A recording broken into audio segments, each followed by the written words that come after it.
Welcome and good afternoon to Brittany in France. We're at the Automoto Club L'Ouest here between Brest and Quimper, just on the north of the Bay of Biscay, for the EFRA Large-Scale Off-Road European Championships for 2024. EFRA is the large European Federation of Radio-Controlled Automobiles, and we are RC Racing TV, aka RC TV. My name is Frank McKinney. We've got Jude McCallum on camera and Zach Fenning providing all of those awesome video clips that we were just playing in for our intro. So we're about, well, several minutes away from starting the first of our main final events, 30-minute races for our main finals. Is Ian Audi going to be able to take the title back that he lost last year in the semifinals in the Czech Republic?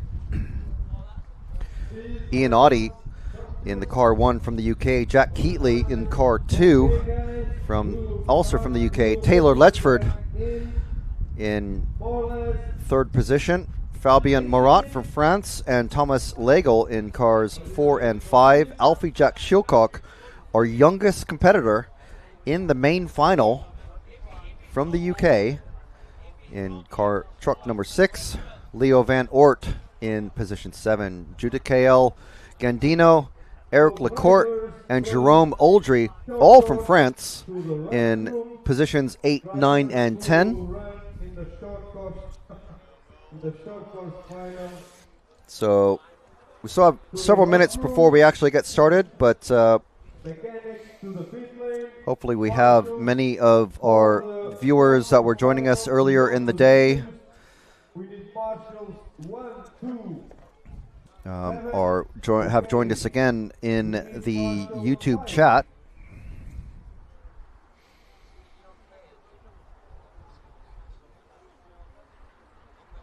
So make sure and so we have a driver's presentation. Michel will do a driver's presentation.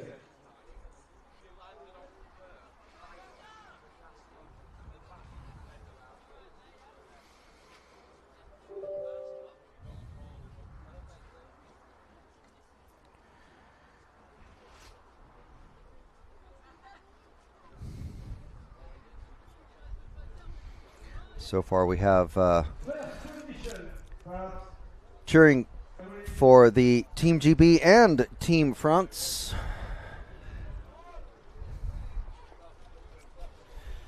In the live chat, make sure and let us know where you're cheering from and who in particular you're cheering for. Whereas for the entire team of 5 drivers from France and 4 from the UK, and a lone Dutchman of Leo Van Oort in the truck number 7. Ian Audie, Jack Keatley, Taylor Letchford, and Alfie Jack Schilcock, the 4 drivers from the UK. Fabien Morat, Thomas Legel, Judicael Gandino, Eric Lecourt, and Jerome Oldry representing Team France. Of course,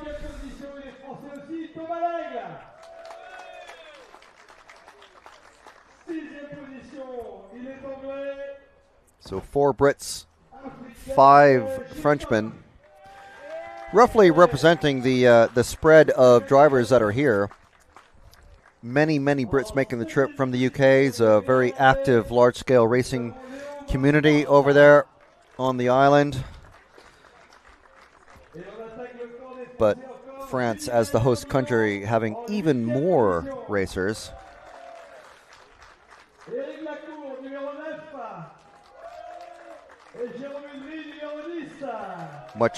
Much cheering for Audie, Jack, Taylor, and Alfie. Another one for Taylor Letchford. And another one for all of Team GB. So the marshals represented by country. So the country managers, the team country managers, are compelled to send out drivers for their various different positions. So it's not done. It's done fairly well, I think. I mean, the way it's managed. So the drivers who just raced, for example, in the semifinal B for four-wheel drive, are not the ones necessarily who are out marshalling right now. Everyone has to do their part, but the drivers who are racing today most likely have already marshaled yesterday, so they've sort of done their marshalling duties, and it's someone else on from their country team who is marshalling for the races today. So unless someone's volunteering, it's very unlikely that they're actually out here and racing today and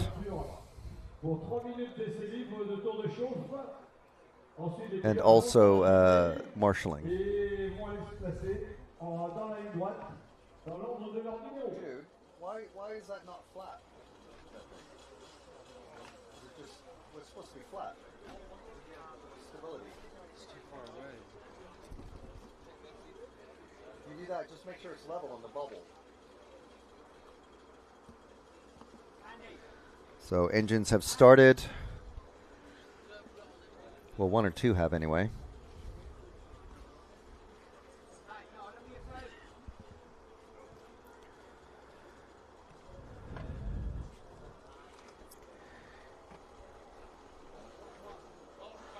Ian Audi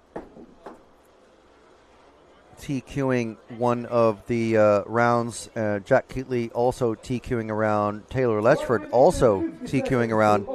But in the end, it was Ian Audi who took the overall TQ going into the semifinals. But this class of racing, you don't qualify directly into the main final, so we still had to go through the semifinal, which is where things fell apart for him last year in Czech Republic, trying to defend his title from the previous year in Fairing. And now we've got, he's back on the pole position. So he's TQ, but not pole until he actually finished the semifinals. Jack Keatley in his semifinal B, finishing just 2 seconds behind on time compared to Ian. So Ian taking the overall pole position. Marshals to your positions, please. Now remember, we have 3 minutes of warm-up once they are allowed out of the pits. And at any time until they are called to the grid, they're allowed to call a 10-minute technical timeout. Now, we've seen that happen 3 or 4 times already today. I literally lost count. It happens so many times. But even if a driver who called a technical timeout did it in the semifinal or well, they're only allowed to do it in the semifinals and the finals. Even if someone did that earlier in the day, they're still allowed to do it for the final. So any one of these drivers could call it. We saw our overall TQ driver of Cyril Kadur call a technical and start from the back. Ian Audi very rapidly going off the track. So being led out by Ian. So this is just 3 minutes of practice, and then at the 2-minute mark, they will be called in. And then at I think it's at the 45-second mark, up until that point, anyone can call a 10-minute break. But only that one car driver is allowed to have any work done on their vehicle. So everyone checking in so far.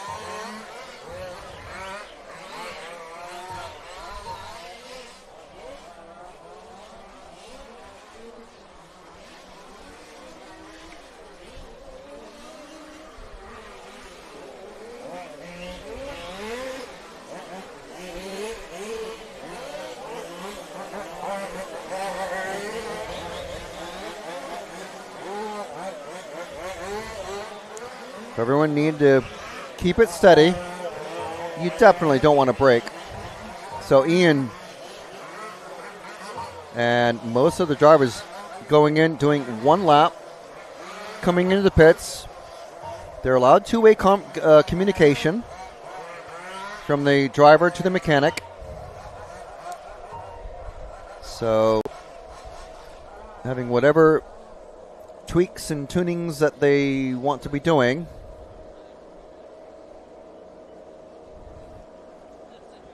Top 5. Thank you.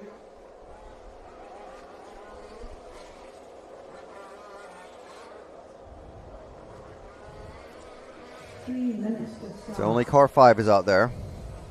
Thomas Slagle.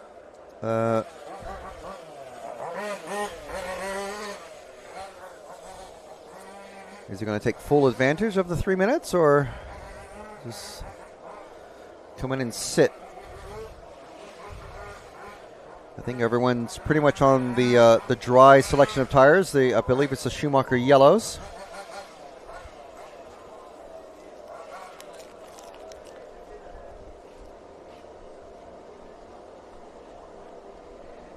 So 2 laps for Thomas.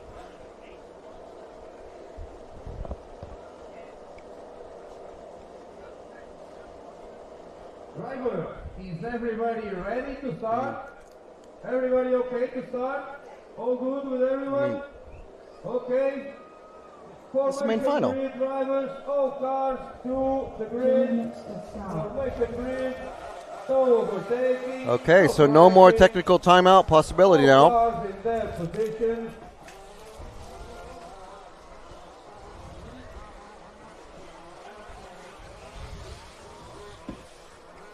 March for two, march for two. Go, go, go, go, go. No problem, no problem. One more.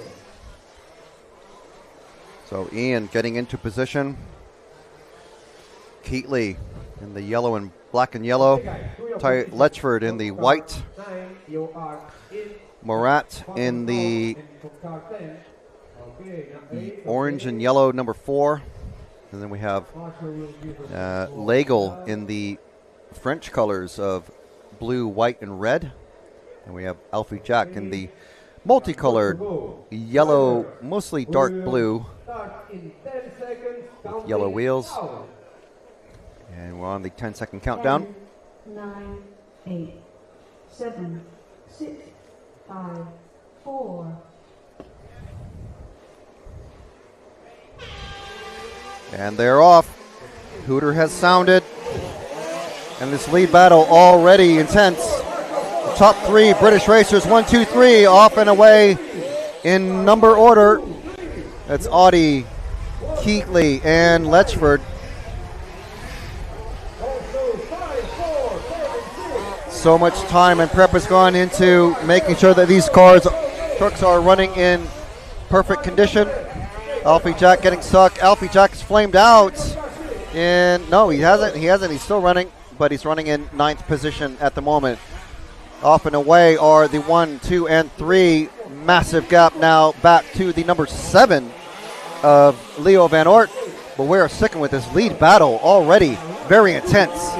Keatley, Audi, and Letchford didn't have the opportunity to have battle in the main final last year. Problems for all of them in the semis. But this time, round number 2.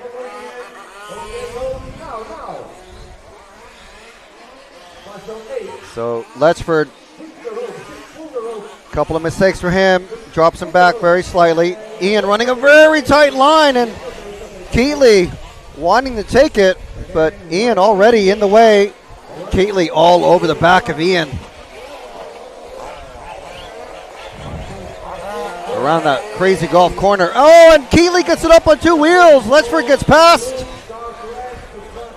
So let's follow the white truck of Letchford and see what he's able to do to catch up to Ian Audi as they're coming onto the main straight just now. Keatley dropping back to 4th now behind Morat. We might be dropping back to them because that is a very tight battle for 3rd. Let's drop back to the first corner. Sorry, Jude. This is Morat from France and Keatley from the UK. Very tight. Super aggressive from Jack Keatley. Rubbing that back bumper all through the corner of Morat. Same exact tactic he tried on Audi. Didn't work out that time, or this time either. I'll keep an eye on Letchford and see how close he gets to Ian Audi as they're going down the main straight. These two coming over the little double and about to go onto the straight themselves. What kind of speed differential these guys have? Maximum time are about 3 seconds on full throttle as they're coming over the big jump. Keatley all over the back of Morat though.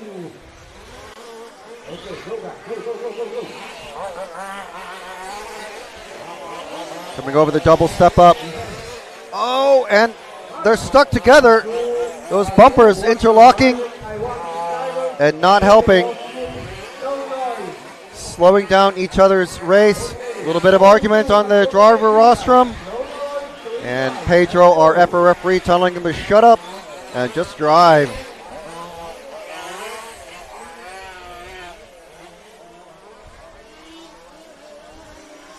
keep the noise out on the track. Coming over the big jump. Oh, and Keatley up on 2 wheels. Very high grip conditions now. Not a massive amount of wind. They're jumping into the wind at that point. You can see the flags in the back of the straight. Keatley again up on 2 wheels. It's going to be slowing him down. That slows down his acceleration to go over those doubles in front of the drivers. So he's going to have to make up some time here in the slow bits. I can tell you that Ian is about 3 seconds ahead of Letchford. So I think Ian is just controlling the pace now. Keatley working on catching up to Morat. Morat a little bit of a hoppy little landing off of that single. Going into the infield. Allowing Keatley to catch up just very slightly. And again, up on 2 wheels once and twice. So letting Keatley drop back, possibly into the hands of Lagle, who's that next car behind, the red, white, and blue.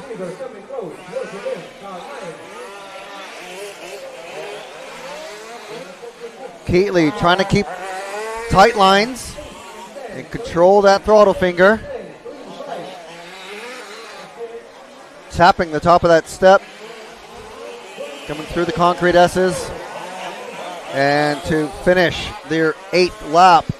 This is the battle for 3rd. Final podium spot. Keatley very aggressive, trying to get past Audi early on. And no, we don't have a battle for the first spot. That was just Audi lapping the number 9 of Eric Lacourt.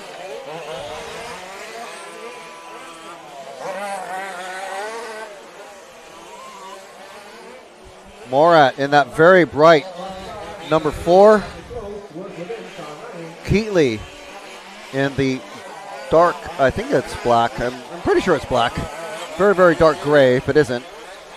And bright yellow with the white wheels and the Union flag, of course, splashed all over the back spoiler. Slightly closer now.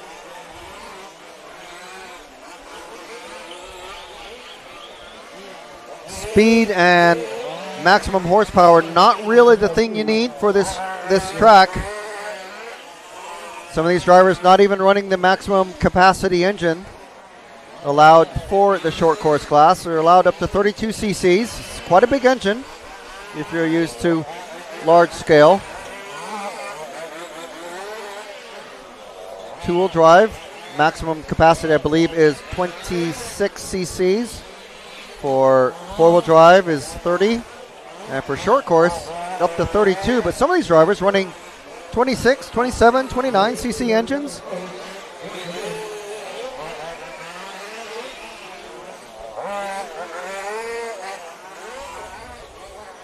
So coming through the infield, that troublesome step-up jump.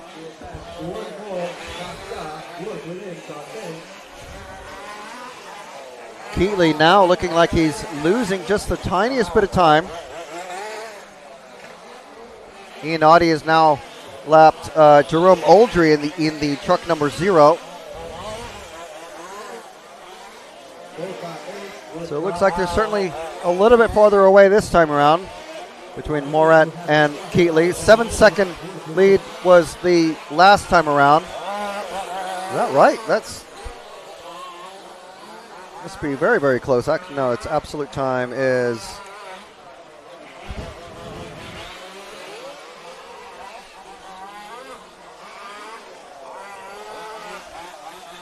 so Keatley picking up the pace now.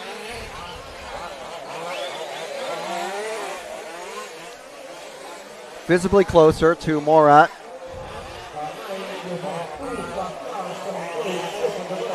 British racer in the Yukon, and I'm pretty sure Morat is running the MCD.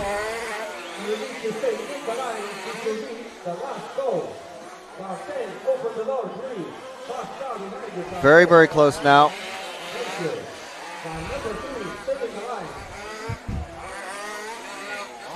Coming through the bowl, that really troublesome, awkward angle double.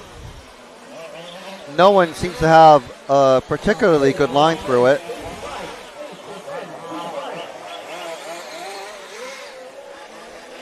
Morat just needing one bobble to allow Keatley past. So Keatley piling on the pressure now as he's catching and catching and catching. Jaws music commencing. Keatley a little slow coming out of that off-camber hairpin though.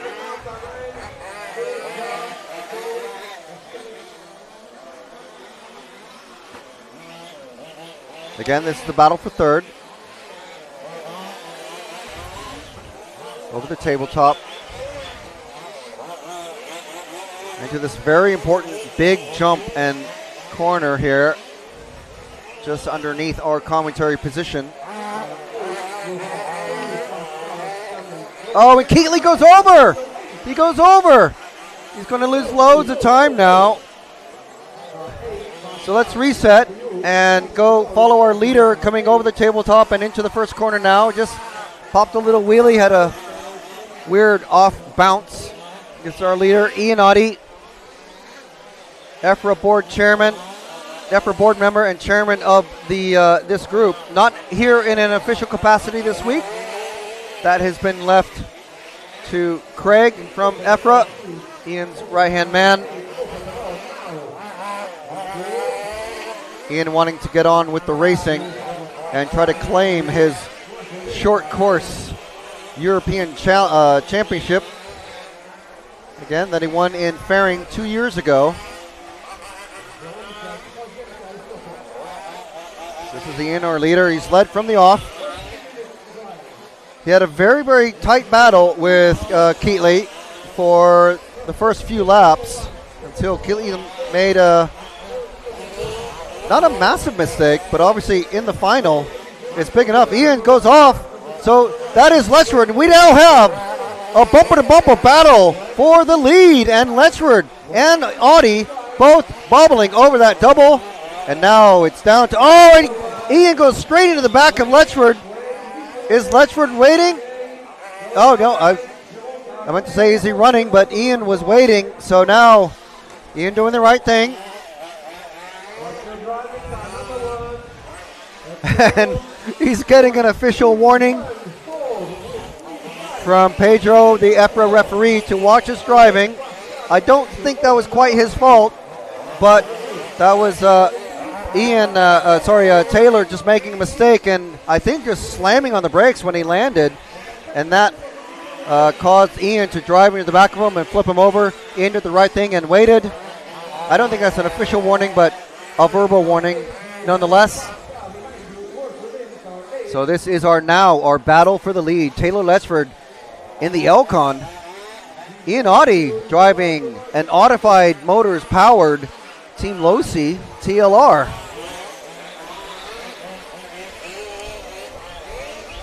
Oh, and Ian going for the pass and not quite sticking it there.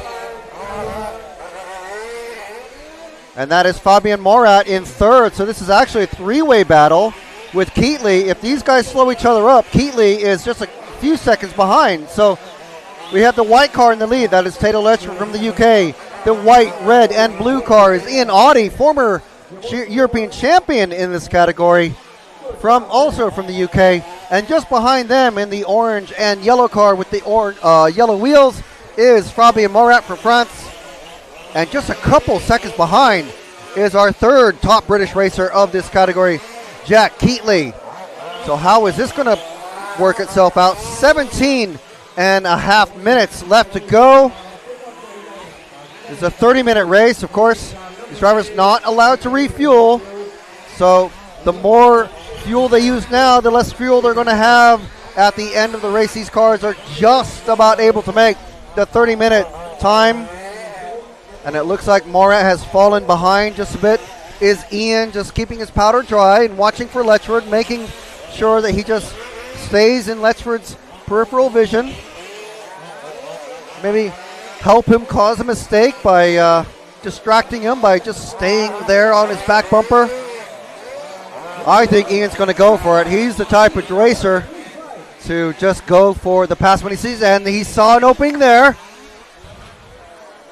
But Letchford closes it off. Coming over the little double.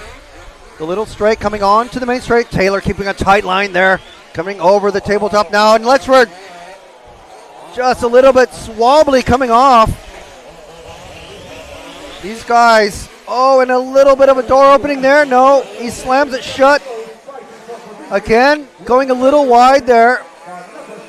Oh, and Ian going for the pass. Is he going to do it? Is he going to do it? No! Over the double, and Letchford gets it wrong. Ian gets passed again. Is Letchford now going to be able to pour on the pressure? A little bit too fast over that double. And now it looks like Morat has fallen off somewhere, and it's Keatley who is third. So we're back with 1, 3, and 2. 3 Brits in the top 3 spots with Morat running in fourth. And Letchford almost able to get around Ian on the outside. These guys going to make it a fantastic race. Keatley is now there with them. These guys battling and slowing each other up so much. Keatley has made up about 4 or 5 seconds in the last couple of laps. Letchford goes super wide into the dirty stuff, and now Keatley's all over the back of him. So now we have a super tight battle for second, going over the little double. So that is going to allow Ian to pull away a bit.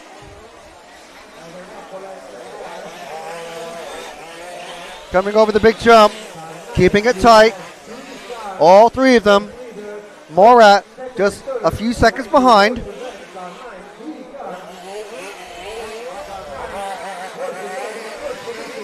Oh, and Ian gets it wrong over the. Oh, and now it's Letchford in the lead.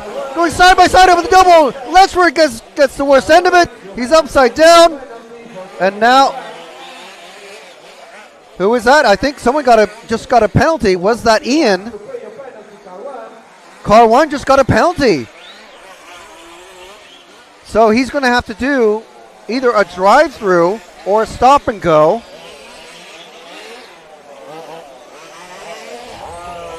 I'm not sure that Ian is going to see it in the same light, but we'll see what he has to do here, whether it's a drive-through or a stop and go. And he comes in. It's just a drive-through. It's just a drive-through. So he loses a few seconds. And now it is Keatley in second. We're back in 1, 2, and 3 running order. And 4 as well, because Fabi Morat running in the car 4. So Keatley just about a second behind Audi. Again, 3 Brits and a Frenchman. And car 5 of Thomas Legel, another Frenchman. He's a few seconds behind Morat. Meanwhile, up at the front, we've got Audi, Keatley, and Letchford. Oh, and Ian goes for the double, and he goes off the track. So now it is Keatley, Letchford, and now Ian Audi's in third. So let's move to our lead battle. It's the black and yellow car, swiftly followed by the white car, number 3 of Letchford, as Keatley leading, and coming up on the number 7, Leo Van Oort, and lapping him.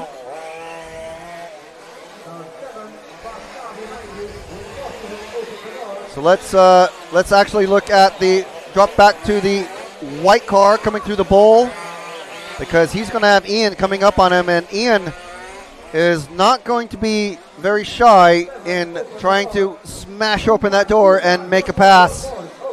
Coming down the straight, they are bumper to bumper now. Coming down the straight into that first corner, over the big jump, and not going for it that time. He had a bad landing. Audi, door slammed in his face.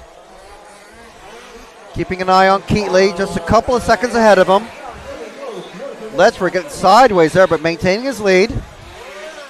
And actually, Ian just getting a bad acceleration out of that concrete patch. Both of them coming over the double now together.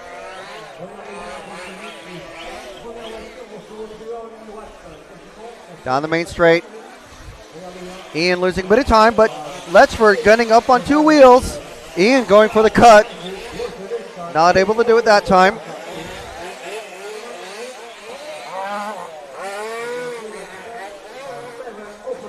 So it looks like Letchford slowly making time on Keatley, I think. Ian still going for the double on that. Eventually he'll make it. That time he did land on his wheels. But the last time we saw him try that, he went off the track and lost the lead. So it's very curious that he's still trying to do that. So Letchford now just a bit closer to Keatley. This battle for the lead is building up. But Ian, if he can just cool the red mist. Now our battle for the lead between the black and yellow and the white trucks rejoined. Oh, he makes it that time, Ian does. So I think he's found the right line to make a to cross that double properly in the bowl, which certainly will help his speed coming out of there.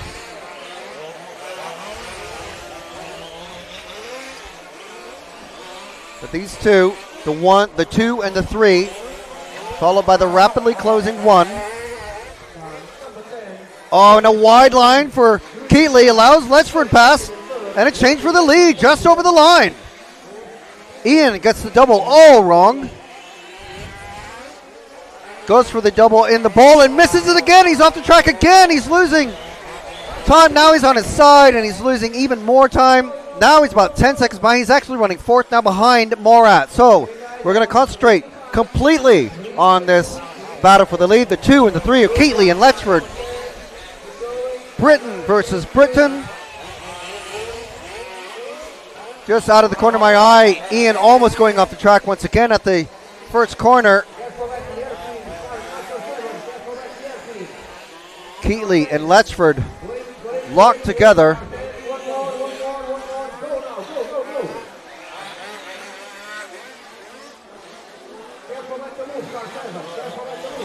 So a little bit of space now between them. So coming down the straight into the wind. It's actually a cross nose wind. 9 minutes left remaining in this one.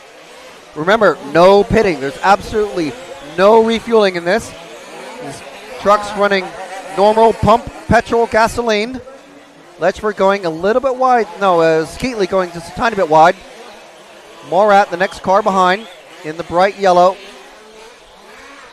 And a few seconds behind him is Ian Audie trying to catch up and make this a battle once again. Looks like Keatley has picked up the pace. Or I think more like Letchford maybe gone wide in a couple of corners. Just one mistake from any of these guys and the lead and positions will swap around yet again. A great race for the main final here from Automoto Club L'Ouest in Brittany, France, for the 2024 EFRA Large-Scale Off-Road European Championships. Keatley flying full throttle down that main straight now. We have a cross headwind coming from the left side. Audie very slowly catching Morat. Will switch to that battle when they get a little bit closer, but the slightest bobble here from Keatley will allow Letchford to catch up. And Morat now in the bowl. We've got Morat and Audie now nose to tail. Audie making great ground there. Big gains going on across that awkward angle double. And now at their nose to tail, this is the battle for third. Ian Audie in the number 1, and they both go. But Morat is the big loser there. He grip rolled. And Audie managing to avoid. So let's go back to our lead battle. Just coming across the double there. That is Keatley coming across to finish the 36th lap. 6 minutes and 40 seconds left, and Keatley is over. Keatley is off the track and stuck, so that is Letchford now. And is it running? It's not running. His mechanic has to run out and get it now. It's now off, so now we've got Letchford in the lead with a rapidly closing Ian Audie. We're going to have an epic final 6 minutes here.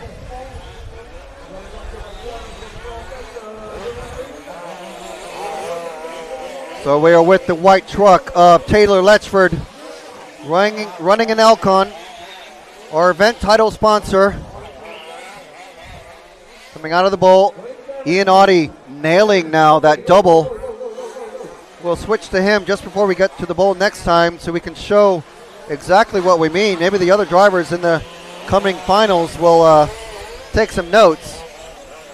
But Ian Audie able to nail that and make up some serious ground, at least probably about a quarter second each time at least. But he's visibly closer now to Taylor Letchford, who's coming up on Alfie Jack Shilcock in the truck number 6 and the number 8 of Gandino. So let's go back, drop back one truck to Ian Audie.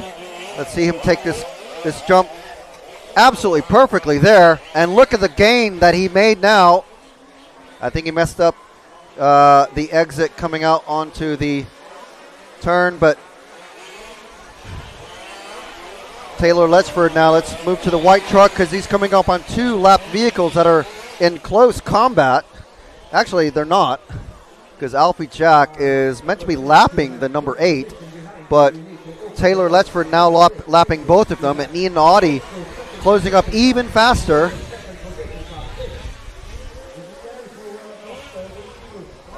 So Taylor Letchford now coming up on the number 8 of Gandino.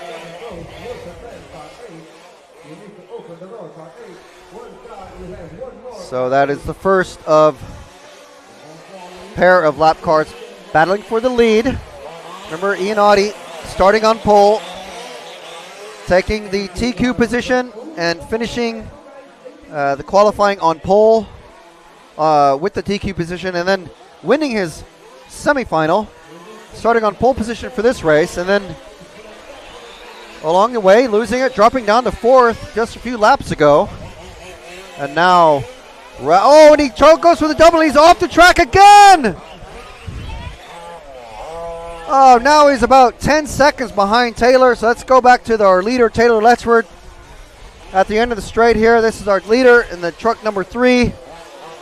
Ian Audie going for the big jump and not always coming out.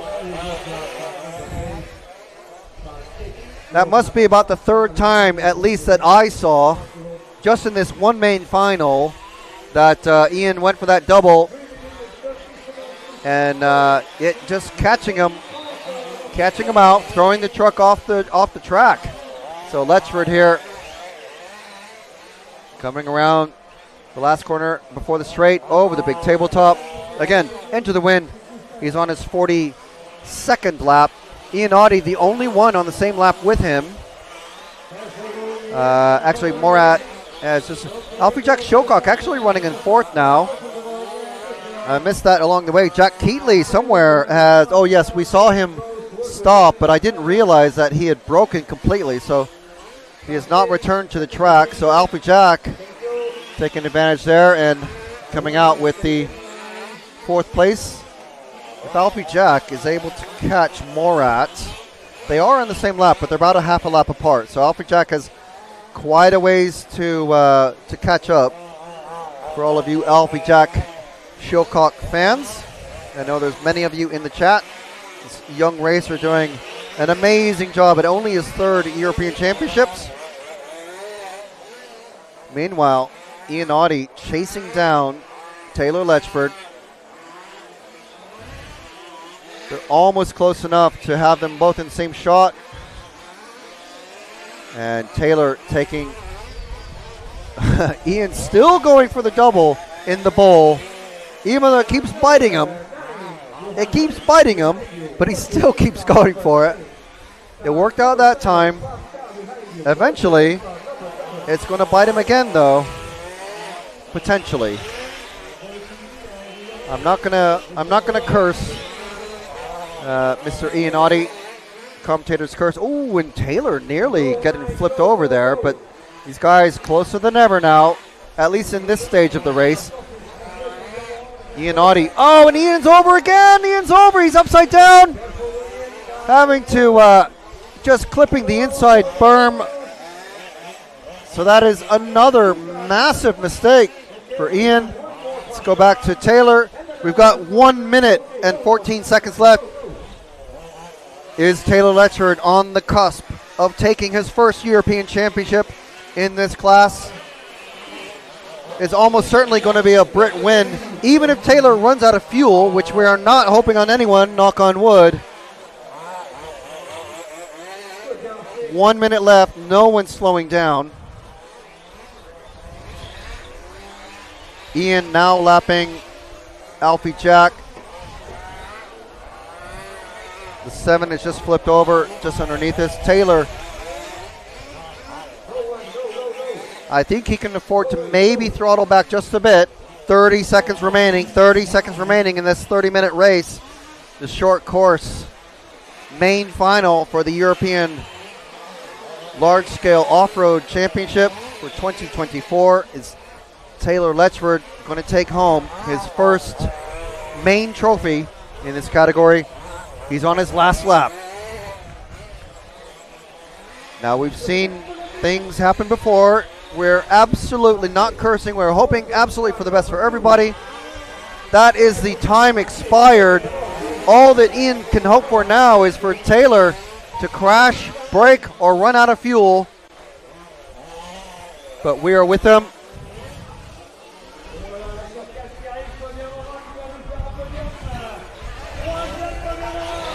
And he's coming over the step-up jump around the off-camera corner.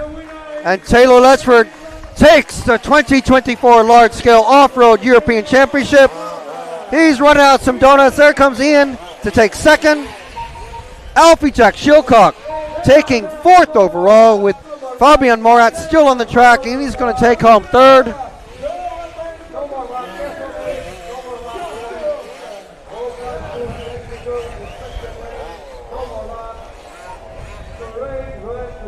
Fantastic result for Taylor.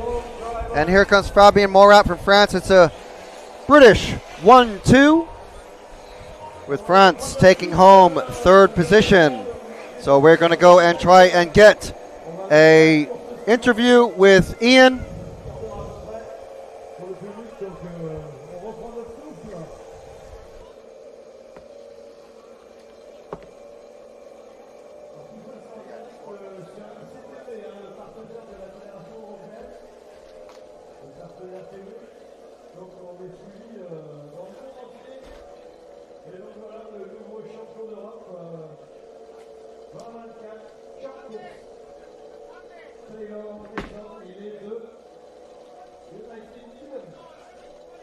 Okay, next run will be in 10 minutes. Drivers from two-wheel drive final to the rostrum, please. We will start next final in 10 minutes. Less than 10 minutes. All cars will take your sections, please. Greg is checking that all of you are there. Mechanics for two-wheel drive to the big lane. Marshals. yeah, only 1 second. Marshals for two-wheel drive final to your position.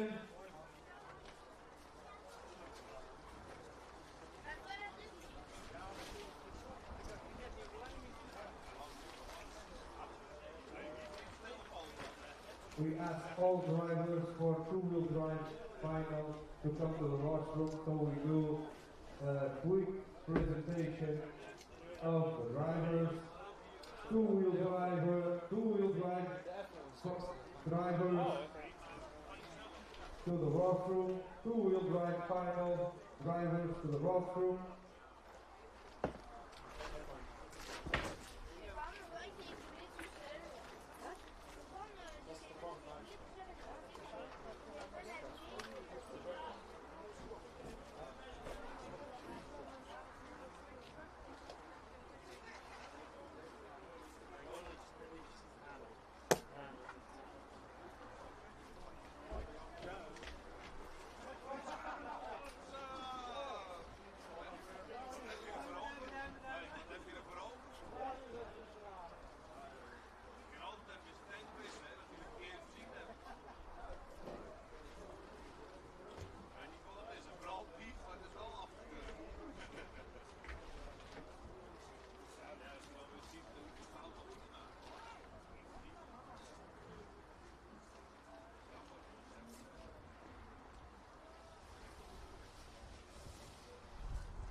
two-wheel drive driver.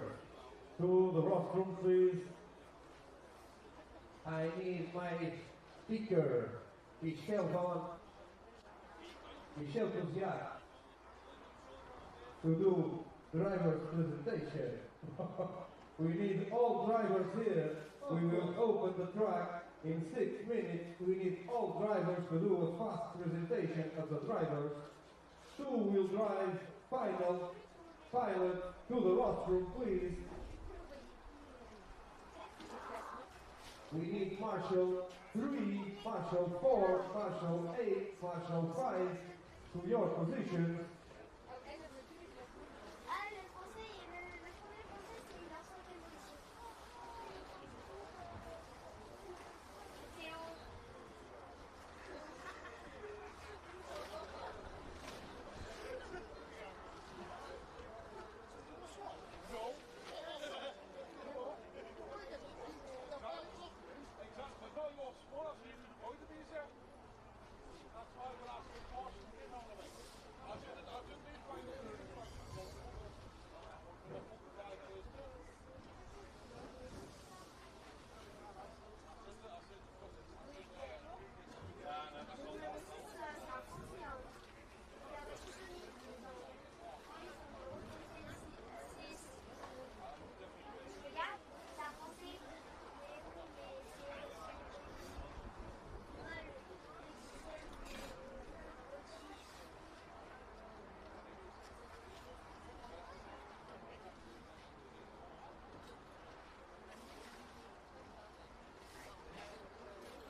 All drivers to the rostrum. Mechanic, please wear your jacket. Mechanic, wear your jacket.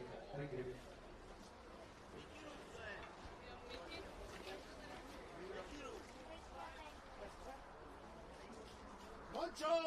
Moncho! Mikinou chce, Mikinou! Marshal 5. I think it's that big guy. Arnaud, tu récupères le trophée. Marshal 4 to your position, please. Please, les shots. Marshal 4 from France to your position, please. Alors, on va passer donc maintenant à la finale des deux motrices. Restez bien avec nous. Mais je sais pas si maman va pas vous.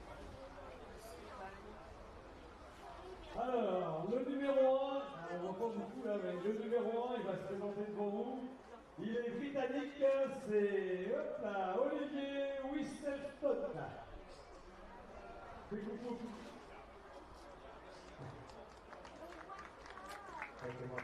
Le deuxième, il commence à être habitué ici à venir, il était au mois de mai avec nous. C'est le néerlandais Loek van den Berg.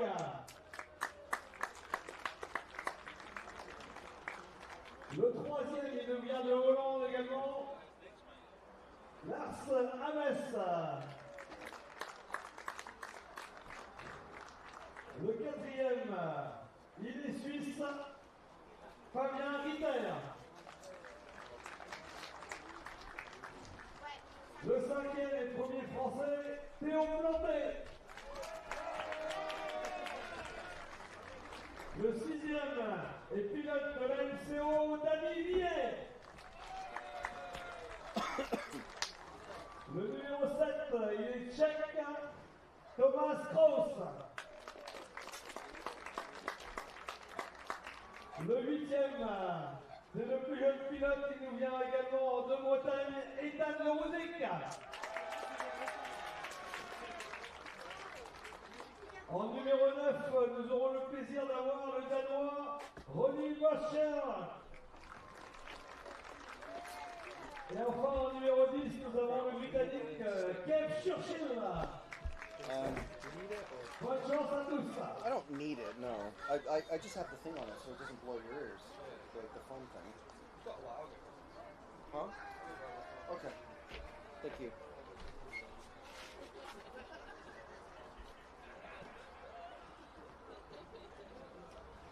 We will open the track in 1 minute.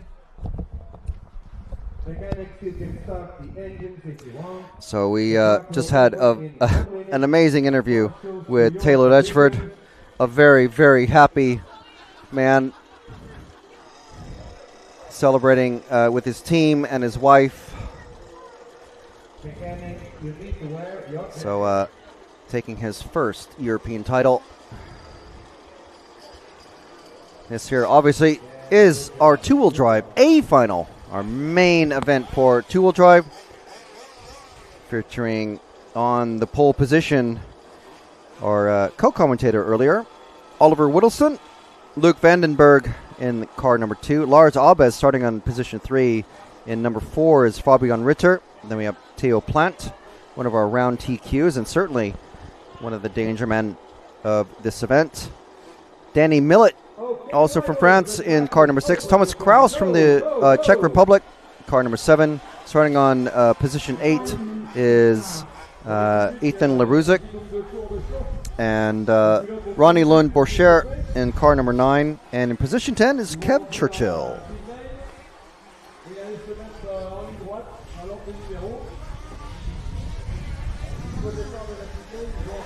So this is a 3-minute warm-up. Plenty of time for someone to call a 10-minute technical timeout. So it can always happen until the moment that they are called to the formation of the starting grid.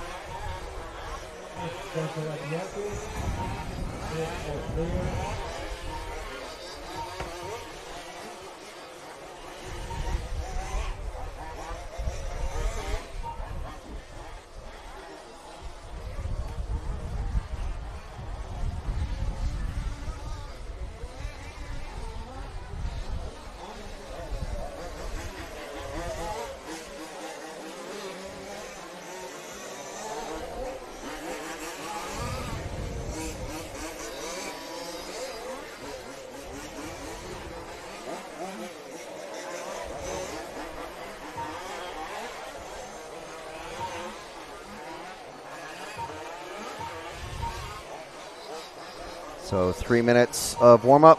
It's got about a minute and a half left in this one. So once again, let us know who you are cheering for in this one.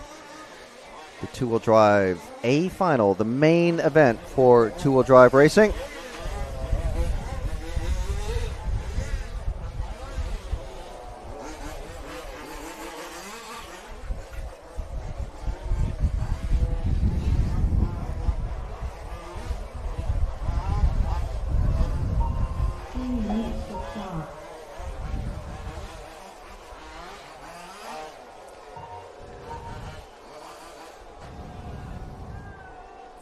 So drivers have come into the pit, which seems to be just, I don't know how that became a thing. If it were me, I'd be wanting to get, a little bit more than 2 laps of warm-up, but whatever. These guys are the better racers, so I'll let them make their own decisions.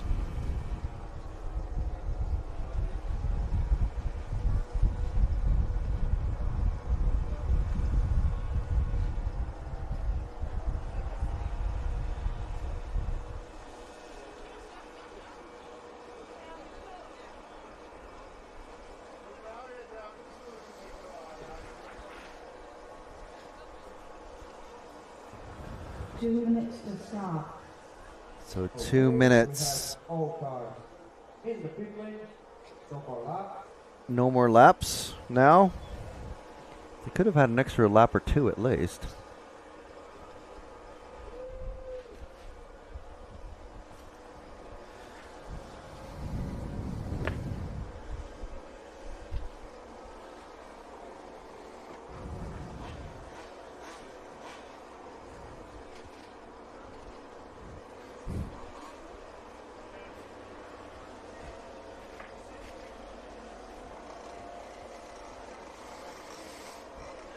Monsieur Pouziot taking photos of everybody watching from the viewing gallery immediately to our left. Drivers, All guys, everybody's ready? Okay, formation grid. All cars to the grid. Amazing. Let's go, guys. No 10-minute timeout. To start. No 10-minute technical call. So that's fantastic. End of crashing. Stop at your position, please. Let's see if that momentum maintains itself into the four-wheel drive final. We had 3 or 4 technical timeouts in the semifinals earlier today before the lunch break.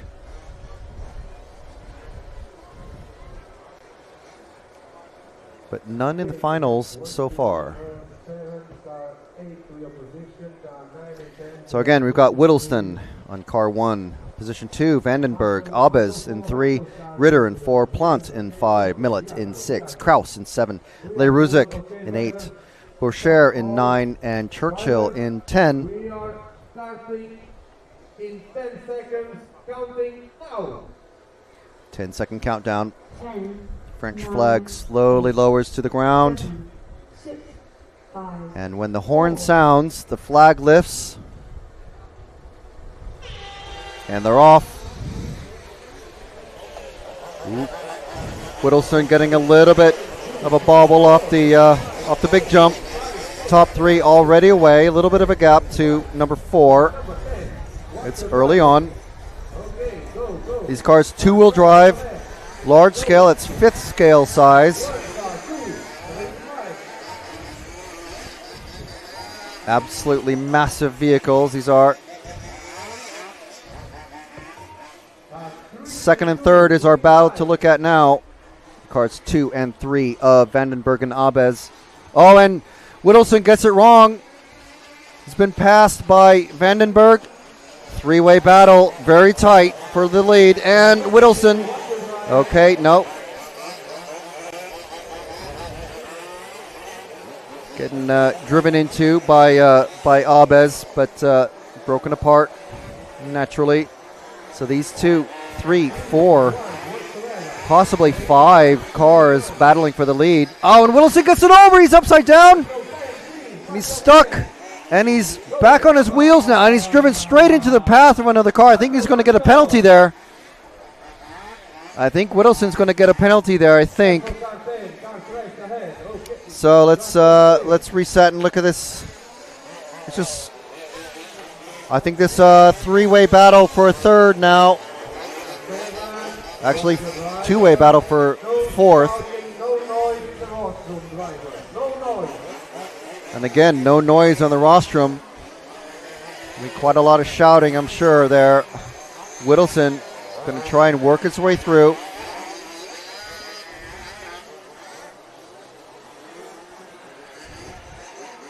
Let's drop back to that blue, the pink and blue car just coming out of the bowl.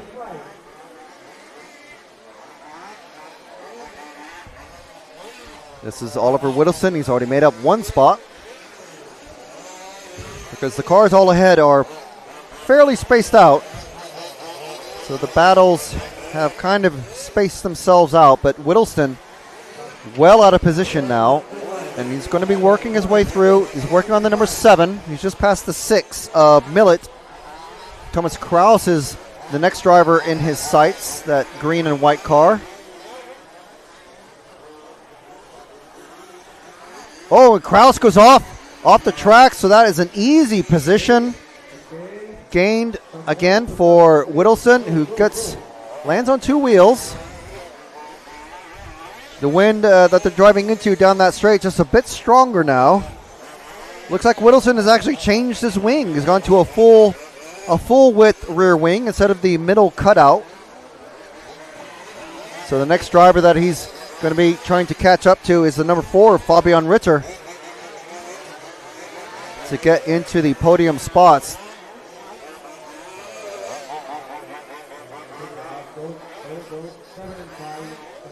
Whittleston able to make it over that awkward double, just like Ian did. Oh, and he's over! He's over again!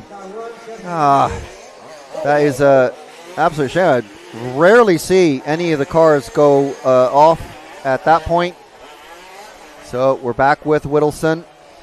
Now he's got all that work to do again to catch the number 6 car, 5th place, Danny Millett. So Whittleson running in 6th place at the moment. Our leader of Luke Vandenberg, just on the straight now, I think. No. We're still following what Oliver. Sorry, Jude. I was just trying to verbally point out where our leader is.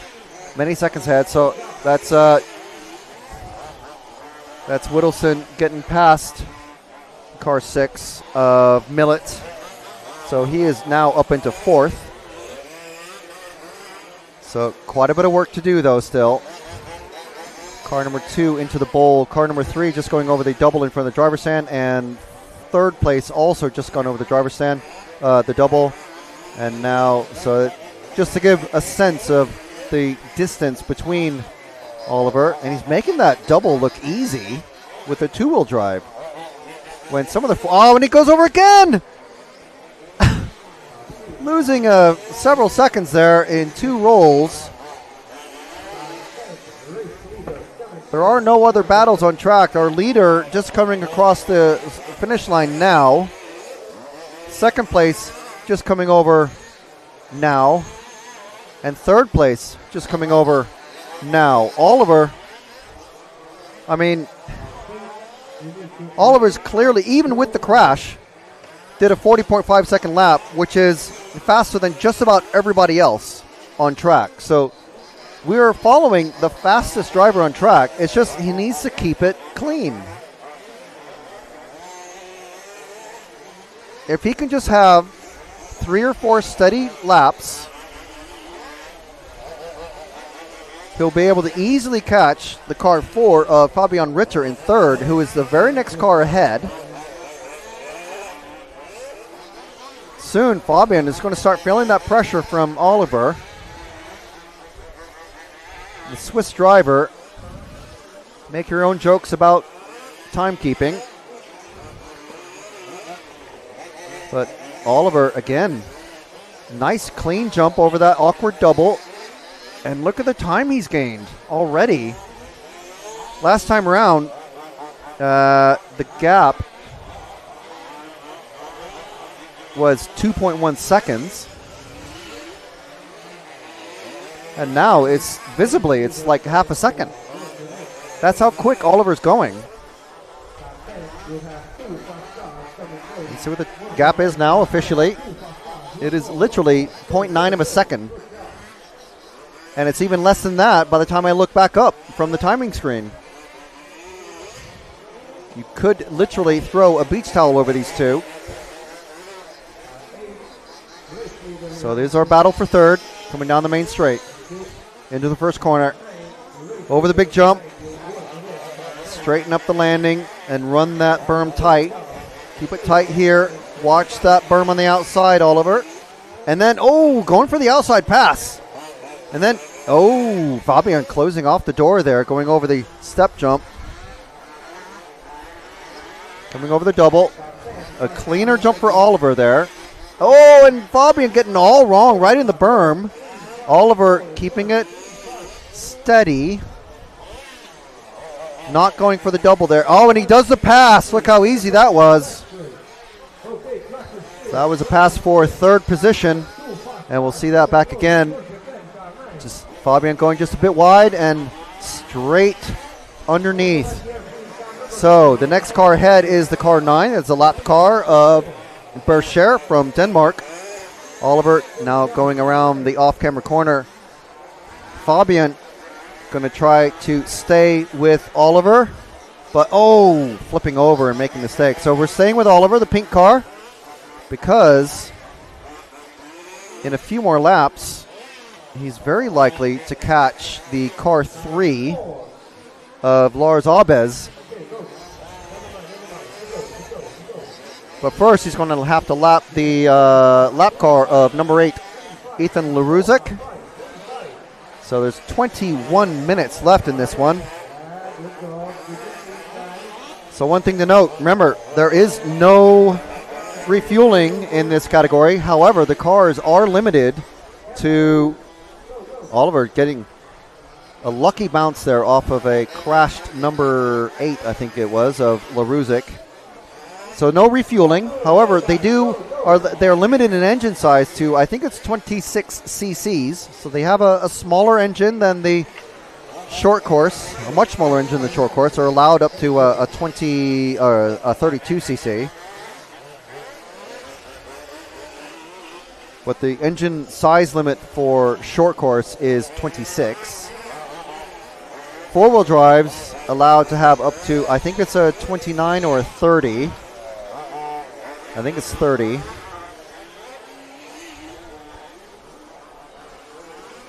So we're, oh, and Oliver goes over. He doesn't get that one. Catches him out, and now he's got some work to do again.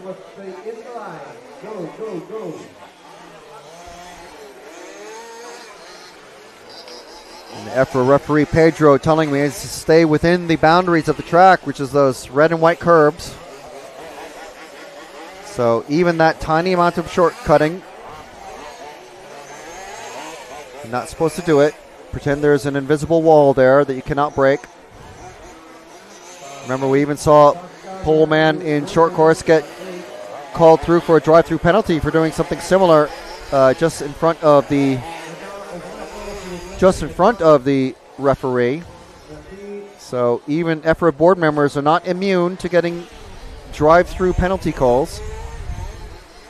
So Oliver coming down the main straight, keeping an eye out. There's still no main battles on track. Oliver running third. Okay, so now that he has lapped the number 9 of Boucher once again, the next car ahead, although it's about 10 seconds, the next car ahead is the second place driver of Lars Abes, and it's about 10 seconds, 10.012 seconds.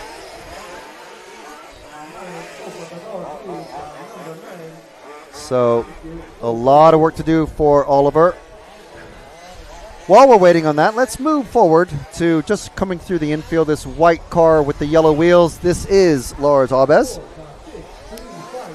Currently running second overall. And he's stuck, but he's able to get out of that. Good acceleration. Oh, and geez, that 0 of Churchill catching the top of that jump in a bad manner. So Abes, now let's see what the gap is. 8.2 seconds between Abes and Whittleston. So Whittleston, as long as he can keep it on the island, he will be making up about a second and a half a lap. So that means within 8 laps, it's going to be, I can't do the math. What is that, about 7 laps? Which means about 40 seconds per lap. Plenty of time because there's 18 minutes remaining. Plenty of time to catch Abes. But every mistake means, every big mistake, if he flips over, it costs him 3 seconds, and that means it's going to take him another at least 2 or 3 laps to catch him. So every mistake costing laps and time. So you see that pink car that flashed past Abes in the opposite direction. That was Oliver Whittleston. Oliver running an Elcon. And Lars Abes looks like he's running a Trax. You can see the sticker on the side because, honestly, I can't really tell these cars apart very well. Actually, no, I think it is an Elcon as well that we're watching.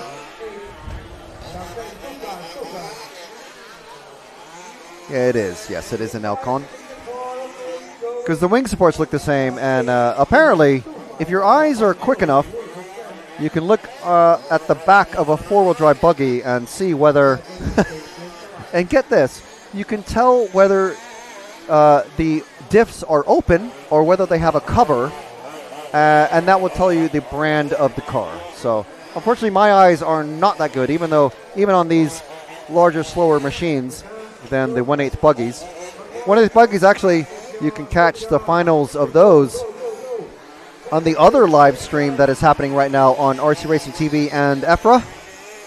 So I have two pairs, two sets of live streams happening. Live broadcast from Italy with the European Championships for 1/8 IC Buggy, and of course the one you're watching now, which is the large-scale off-road European Championships. And as we're following still Lars Abes, I'm just have a look and see what Whittleston's able to do. He's now, gap now is 8.6, so he's been held up a little bit by traffic and possibly made a mistake or two.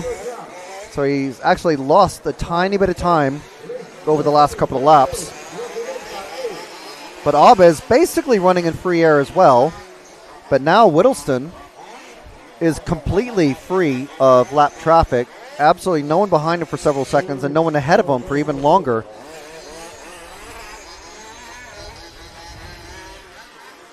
So while we're waiting for this to work itself out, I'll look for the car number 2. Just coming underneath us, Jude, is the green car. There, a Horman vehicle, it looks like.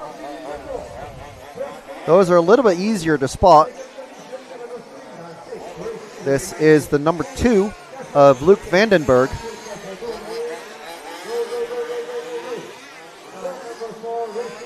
So Luke running, he's 40 seconds ahead of Lars Abes. So that means he's about to catch and pass Abes.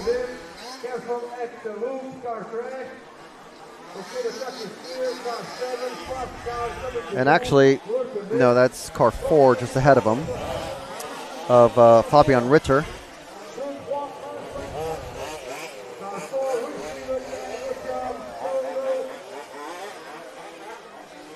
So this is our current leader, car number 2. You see he's running spoked wheels on the front, and he's got a mark on the rear wheel to simulate a spoke. Just, I'm assuming so that Luke can tell how much the tire spin is, how much tire spin he's getting, which I think is a fairly smart thing. You can see it actually braking there, depending on the frame refresh of the camera. You might be able to see it. But when it comes to a stop or a very slow corner like there or here, you can just see that black mark. That's a mark, a pseudo spoke drawn on the tire, on the wheel, I should say. So we'll follow Luke for a bit, and we'll just see what Oliver's gap is now to Lars.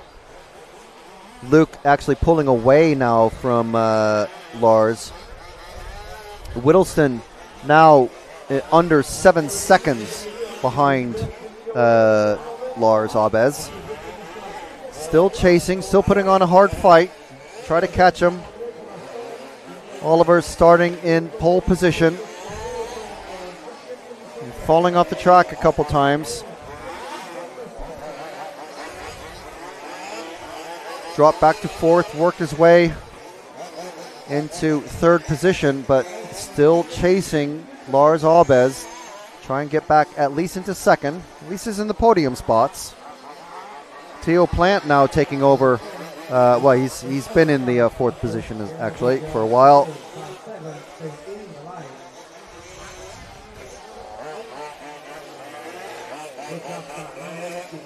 So Oliver with a 6.1 second deficit to Lars with 12 minutes remaining. Just needs to keep it steady. Meanwhile, we're with the leader of Luke Vandenberg, running unopposed and unchallenged, pulling away from everybody. Almost just on the edge of flipping over there.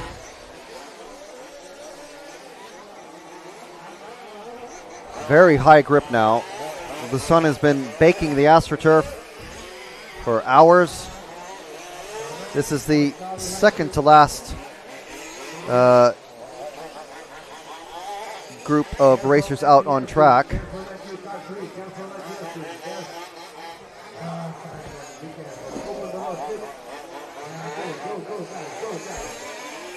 So now we have, I think, between Lars and Oliver, it's now just under 5 seconds. Will I get a bit closer before we shift our focus to them? But this is our leader, Luke Vandenberg. Started second, currently first.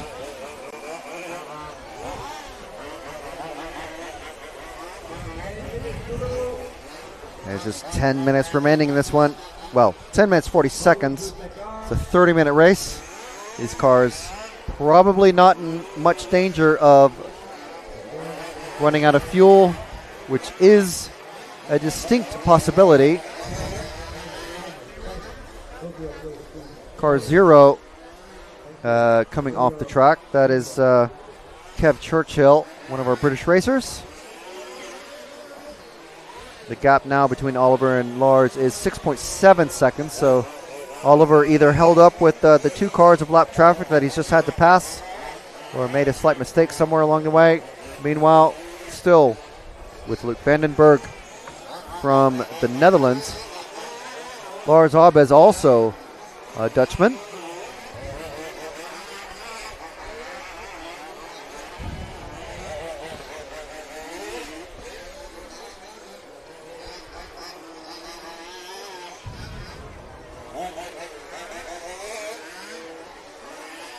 Coming around the off-camera corner, you see those spokes drawn on the wheels, the rear wheels.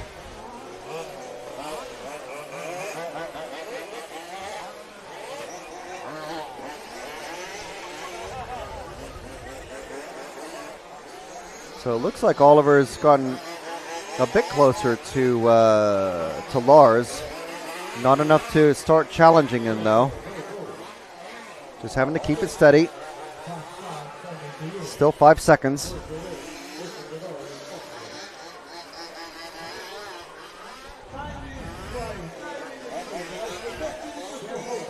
So 9 minutes remaining in this one.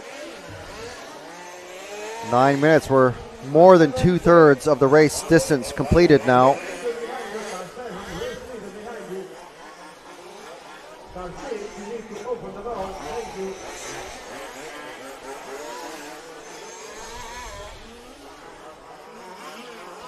Another lap car down. That is the number 7 of Thomas Kraus from the Czech Republic.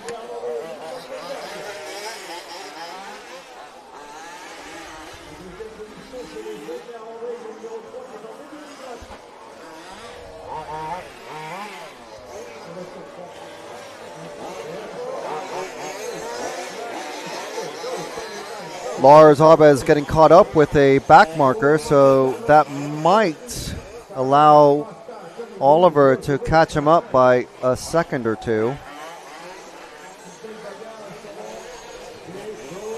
Visibly closer. I think it's still only going to be about 4 seconds though. 2.6. So they're getting closer.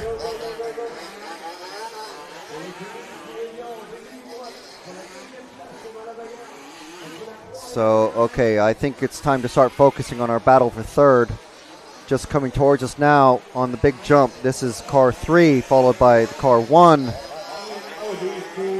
The pink car, Oliver Whittleston. Getting closer and closer, overlap now. Settling down.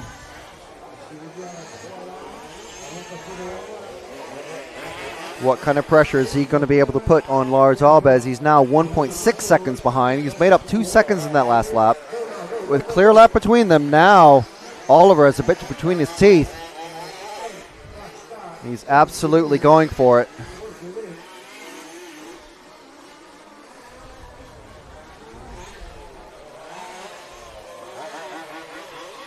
There we go. We've got them both in shot.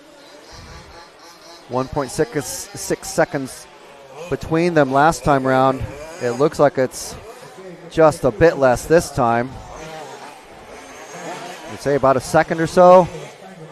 The 1.2. Oliver taking the risky double line around the bowl.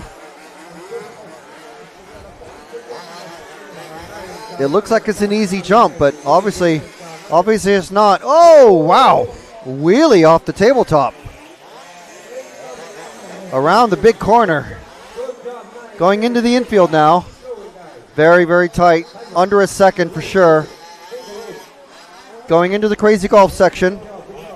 Off camera corner. Paving slab S's. Over the finish line. Still 1.2 seconds. That's what 1.2 seconds on the track looks like. Oh, and Oliver gets it wrong but lands on his wheels. He's okay, but he's going to lose about a half a second there.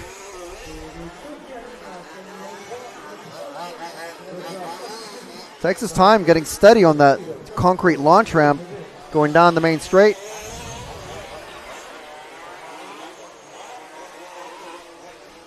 So 1.3 seconds the last time around.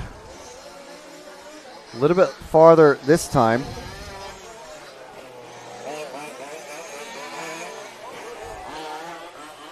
.5. Is he going to be able to? Ooh, is that? Not cutting the track. He was on the barrier on the curbing there. That might be actually the smarter way to drive it if the curb is included on the track width.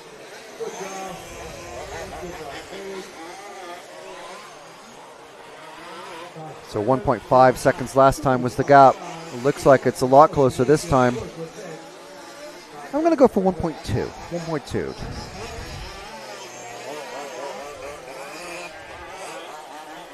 Ah, 2.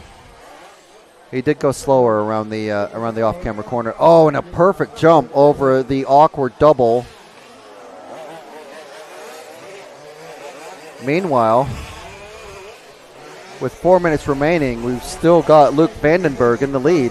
So unless something dreadful happens. Oh, and there. Oh, no, that's not the pass. That's not a pass. That was a different car. A very clean number 7, Thomas Kraus, who was battling with these guys about 20 minutes ago.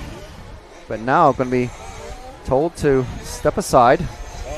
Oh, and he does. Oliver, that costs Oliver a couple seconds there, to be honest. Really taking his eye off the ball there. So following Lars Abes in that mostly white with yellow wheels. Car number 3. Started third, obviously, in this 30-minute main final. So far, no fuel issues. 3 minutes and about 15 seconds left to go.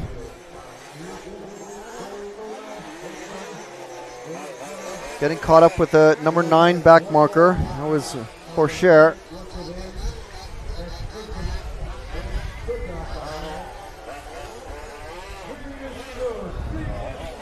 Now we have it 3 minutes even to go.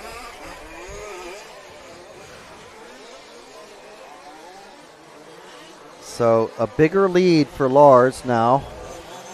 Meanwhile, Luke Vandenberg on his 46th lap.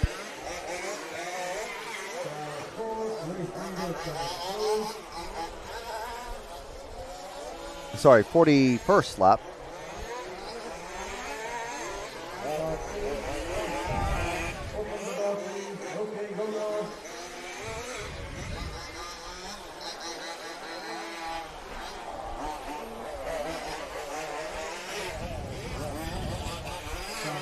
So with 2 minutes to go, it's going to be a very tight battle between Oliver and Lars, if Oliver can get up there. Going to stick with these guys as long as we can. The leader's been caught up with some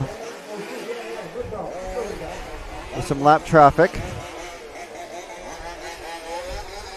Oh, and Ollie goes over. He's stuck in the hole. I think that is going to be it for his challenge. Let's go to our leader, just about the green car, just about coming onto the straight now. Next car over the tabletop. This is Luke Vandenberg, one of our many Dutch racers here. Always have a lot of Dutch racers in large scale, whether it's touring car or large scale off-road.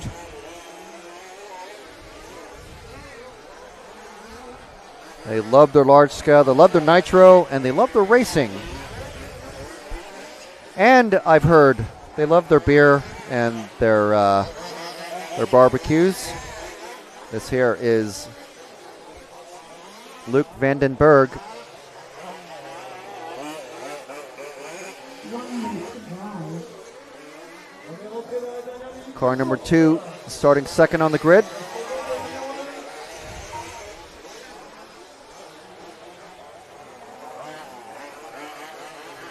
He's basically been fairly unopposed for most of the race. Since early on, since just a few laps in, 30 seconds remaining. I don't think we're going to have any more changes in the top 3 positions unless something absolutely dreadful happens to either Vandenberg or Abez. So I think this is going to be Luke's victory lap, leading almost the entire race. Starting from second on the grid, and there we go, that is time, and there we go, our new two-wheel drive large-scale off-road champion for EFRA from the Netherlands, Luke Vandenberg. Second place is going to be, I think he's already crossed, but second place, Lars Abez, Oliver Whittleson, already crossing the line to take third. Theo Plant finishing 5th. Danny Millett is going to finish in 5th. Fabian Ritter and Thomas Kraus 6th and 7th. Ethan Leruzic from France taking 8th place. And Borcher from Denmark taking 9th. With Kev Churchill from the UK taking 10th overall. So we're going to go off and try to get an interview with our winner. And we'll be back in a few minutes.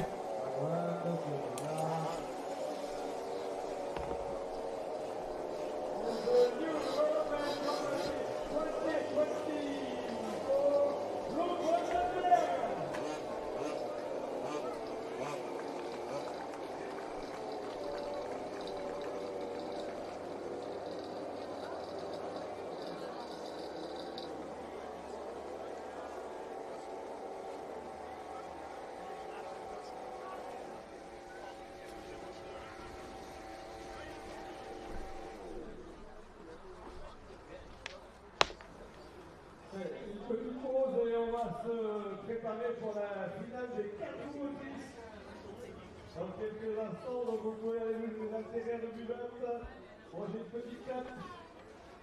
On essaiera de prendre un petit peu de temps tout à l'heure pour vous montrer un petit peu nos installations. L'Automobile Club de l'Ouest. Okay, we will do a small pause around pictures and interviewing, and we will start in 10 minutes with last final of the day, 4-wheel drive final. Donc on redémarre dans 10 minutes pour la grande finale des 4 motrices. La dernière finale qui va durer 30 minutes. Comme les autres. Je crois qu'on aura des vues aériennes assez sympas. On va aller à la présentation de pilotes dans quelques instants.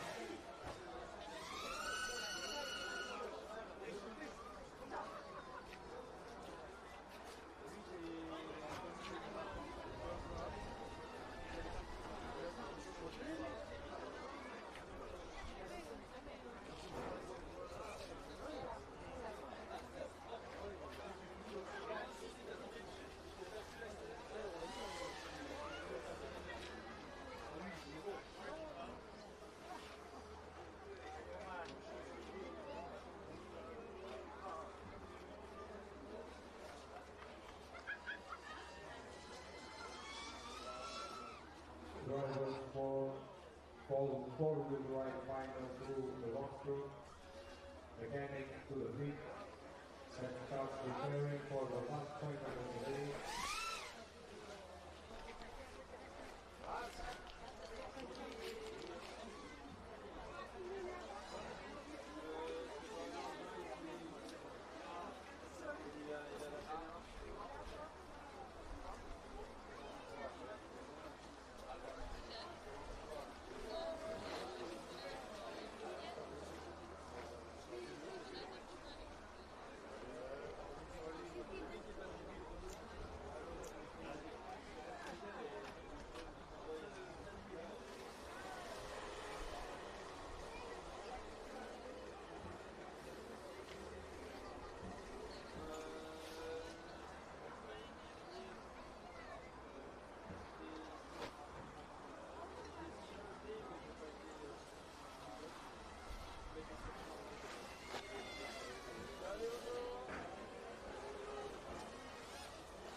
Okay, drivers, we have to keep going. We will open the track shortly. We will have a small presentation of the four-wheel drive drivers, four-wheel drive final drivers, that's the way you should say it. So we have Michel in the mic now.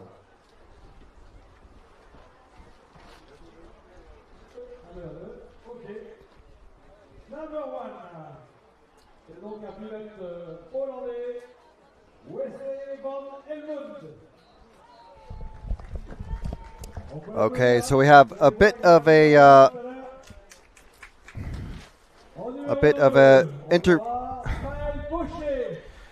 introduction of the four-wheel drive racers. En numéro 3, Romain Walter. C'est un Français également. En numéro 4, les pilotes de la MCO, Valentin Posiat. En numéro 5, il nous vient de Finlande, Jarno Siltanen. En numéro 6, c'est un pilote hollandais, Terry Ferry. En numéro 7, il nous vient d'Allemagne, Sven Rodewald, et c'est le champion d'Europe en titre. En numéro 8, And meanwhile, we're going to hear from our first championship winner, Taylor Letchford, and his reaction from the after winning his short course European Championship. Taylor Letchford, oh my gosh, what a race! Wasn't it? Oh, that was hard work. I had a game plan. I didn't want to set the world on fire with the lap times. I just wanted to keep it consistent. You know, no mistakes, make no mistakes. I've got a chance there, so that's what I tried to do. Every time I see Ian behind me, I see Fabian as well, and Jack too. He had the lead for a bit. Unfortunately, he had an issue, which is a shame, but it was tough. Oh man, I was in such nerves. I can't even count how many times the lead changed between you guys. When we come to these events, even at home, all I ask for is a good race, and that was absolutely a great race. And I'll come out on top, which is the best feeling ever. Finally, you know, after the heartbreak of last year, going out in the semi-finals after the first lap, it was gutting, and then coming here this year, it's wow. Wow. So, I mean, can you even talk us through that race, like your prep and the start of it and everything? Well, yesterday after the qualifier, so me and Ian, my friend Ian Gardner, he helped me pull it apart, and 5.5, 6 hours we spent doing that. Got my wife here, she's making me cry now. Comes out here all the time, supports us. I can't ask for much more. It was a fantastic race and a wonderful result for you and the team. So enjoy it and enjoy the rest of the weekend. Number one. Thank you so much for your coverage and everything. It's always great to watch it. So thank you. All right, you're welcome. Thanks. And congratulations again, Cheers. Taylor. Obviously, a very, very happy Taylor Letchford there. Going to be taking that trophy home, and I'm sure it's going to sit pride of place for many years to come.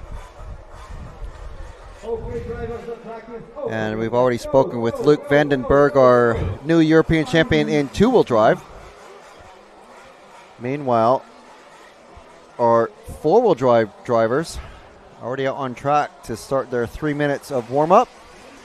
So we have 3 minutes, maybe 4, before we see them line up on the grid. And again, until that time, anybody in this main final can call a 10-minute technical delay. Does mean they'll have to start from the back of the grid, but they will be the only ones allowed to touch the car.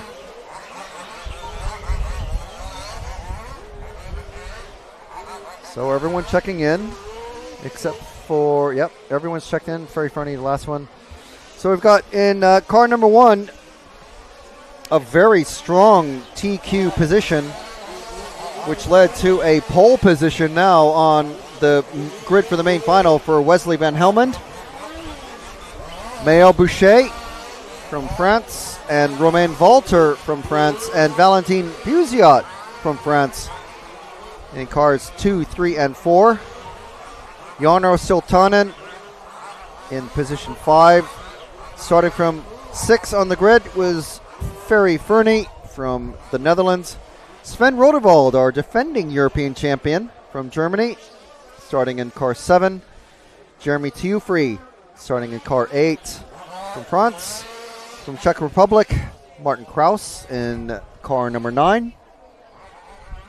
And in car 10, 2017 two-wheel drive champion, Dario Vaselli.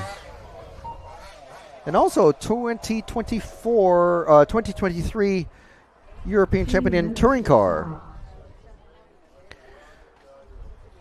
So we do have actually just a bit of time to hear from Luc Vandenberg. So we'll go ahead and cue that up. I don't think we have a 10-minute time. I'll listen to see if we have a 10-minute timeout. But here we go. Here's our new two-wheel drive European champion for large-scale off-road, Luc Vandenberg. All right, Luc Vandenberg. Wow. Yeah. New European champion. How does it feel? Yeah, amazing. Didn't believe in first place, but yeah, finally. Did you think winning your first European championship would be, I mean, I don't want to say easy, but it looked kind of easy. Yeah, I had in the start a good run and tried to make no mistakes, and it worked out, so yeah. So it's fantastic. And so what kind of prep work did you manage to do? Obviously we had very variable weather conditions all through the week. So what kind of prep work did you have to do in order to last 30 minutes on that main final? Yeah, we swapped some bolts so they don't break, and just check everything and it stayed together. So yeah. There's a lot of prep work that goes into these things. Yeah. So anyone that you'd like to thank for this your championship? Yeah, my dad. He helps very much. My mom also. So yeah, and my sponsors, of course. Of course. Yeah, of course. Roman, Odified, Samba, Fly Sky, Bluebird. Yeah. All right, fantastic. All right, thank you very much, and congratulations for your first European championship. All right, fantastic stuff. A very, very happy Luc Vandenberg, and dare I say, an even happier Taylor Letchford. And these guys are going to be watching this four-wheel drive main final with maximum attention. Our last race of the day. So, Van Helmond, Boucher, Walter, Buziat, Siltanen, Fernie, Rodewald, Tiufrey, Kraus, and Vaselli. 10 seconds. 9, 8, 7, 6, 5, 4.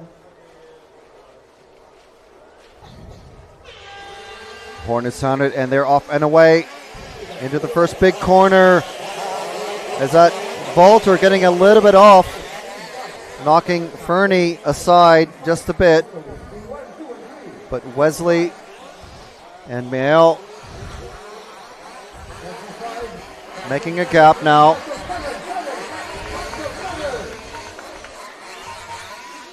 And someone stuck in the bomb hole. But the first two cars off and away, that's the cars 1 and 2 of Wesley and Maël, Netherlands and France.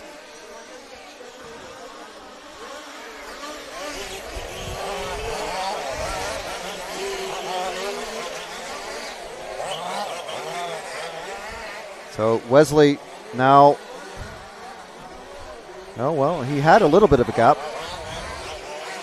And the number 9, no, is it the number 9? Has 8, has crashed out. That is Jeremy Tiufrey. Race is done. Suspension arm broken on the front. Meanwhile, at the front of the race is Van Helmond leading Boucher.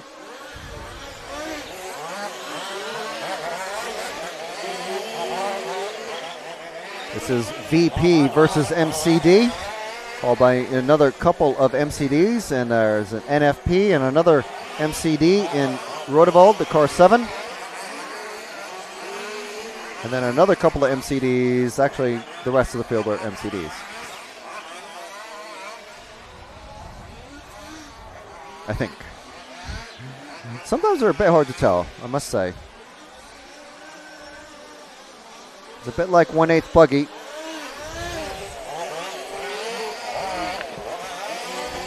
Cars look almost identical with the body shells on at speed.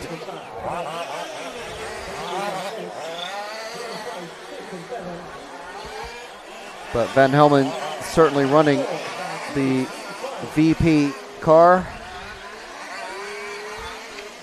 These two building up a nice gap to 3rd and 4th, but cannot afford a single mistake.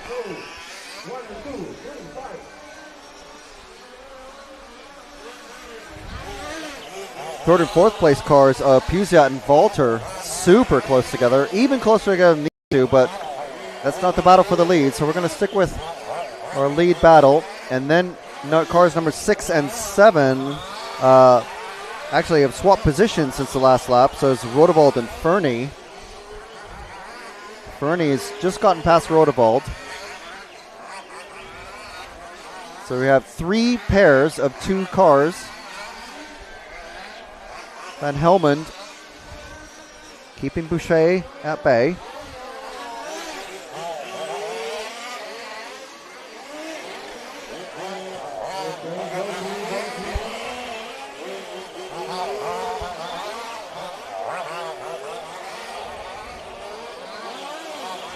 This guy's running nose to tail now. Almost as close as Fernie and Valter.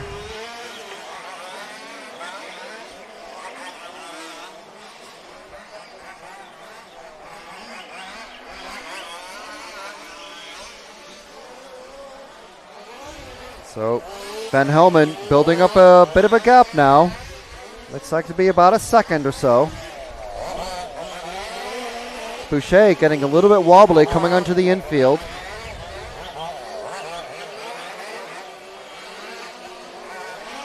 And it looks like it's a couple seconds now. 1.7 seconds back to Boucher. If it gets any bigger, we'll drop back a bit to the battle for 3rd.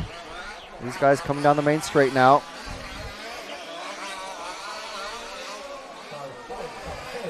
Wesley has looked absolutely the class of the field all week long. Taking the TQ in rounds 1, 2, and 3, and then because he had already solidified TQ, went and did some tire testing in round 4. Still finished, I think, 2nd or 3rd overall.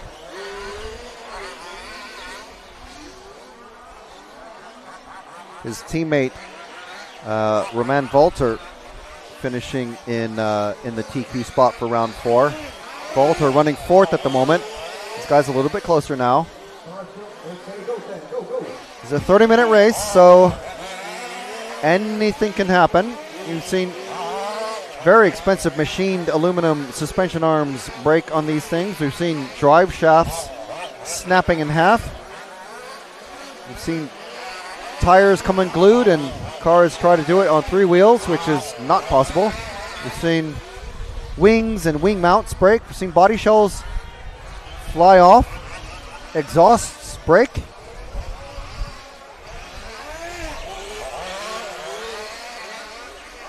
So anything can happen. And again, these guys had to, there's no automatic qualifying directly into the main final. They still have to come through the semifinals.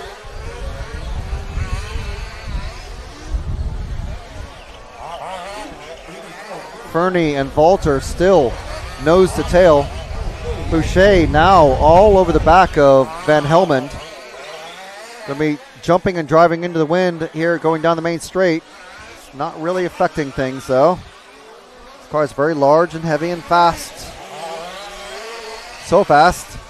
The ends of the main crashing areas.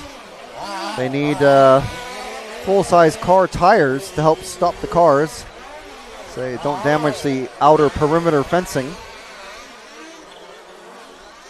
Boucher falling back just a bit, about maybe a quarter second or so. It's an even tighter battle still for the battle for third place between Fernie and Volter, but once again, that is not the battle for the lead. We're going to stick with these guys. They're not far from catching and lapping Dario Veseli from Croatia. Former European champion in two-wheel drive and last year's touring car, large-scale touring car champion from Groningen in the Netherlands.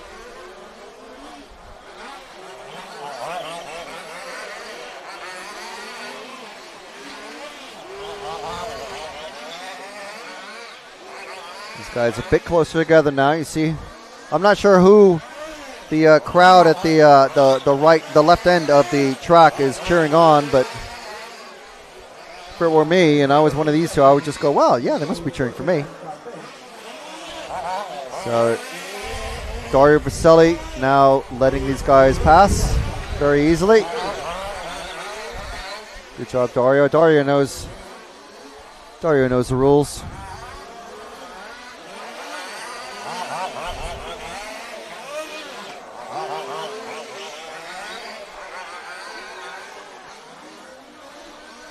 So the battle for third is falling further and further behind.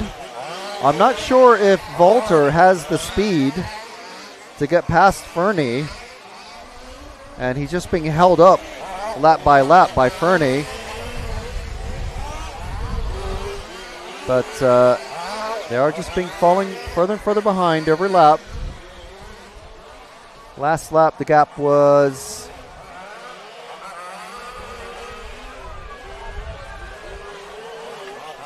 9.4.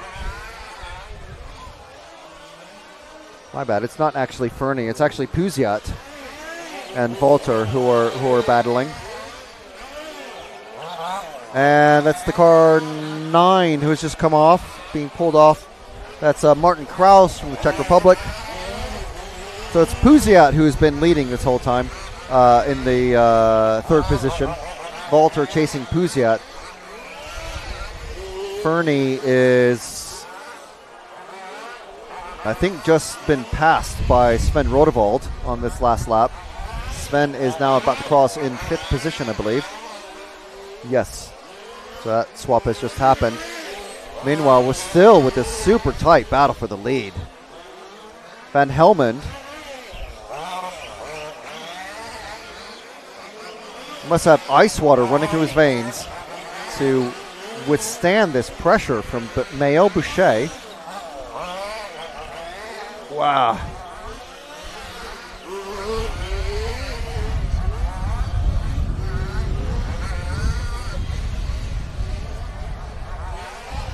Is this going to go for another 20 minutes? That's how much time there is left in this race. It's a 30-minute race. No refueling.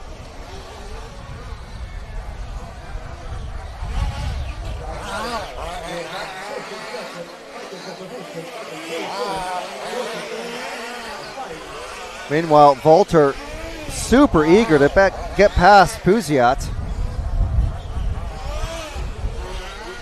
Running side by side.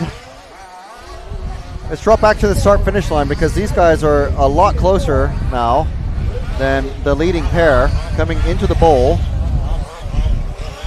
We're not sure which battle to follow, but these guys are closer right now than our leading pair. Wesley pulling away very slightly, but this is Valentin Puziat in the car number 4 with Roman Volter in the car 3. White and green chasing the number 4, the multicolored number 4.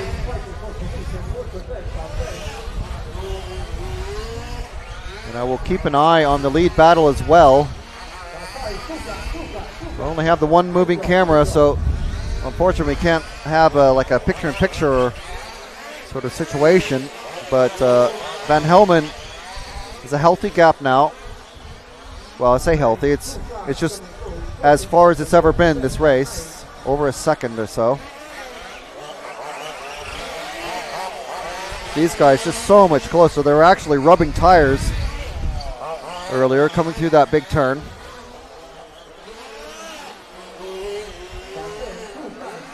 Puziat, obviously knowing this track like the back of his hand, his father being club chairman.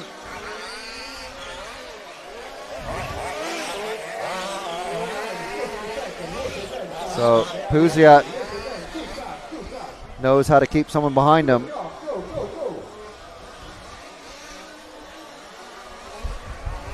Van Helmond and Boucher just crossing the finish line now. These two, oh man, such a tight battle. And they know the referee's watching them absolutely intently. Meanwhile, Wesley has built up a full second lead now over Boucher. So this still our tightest battle on the track. Oh, nearly side by side. Valters.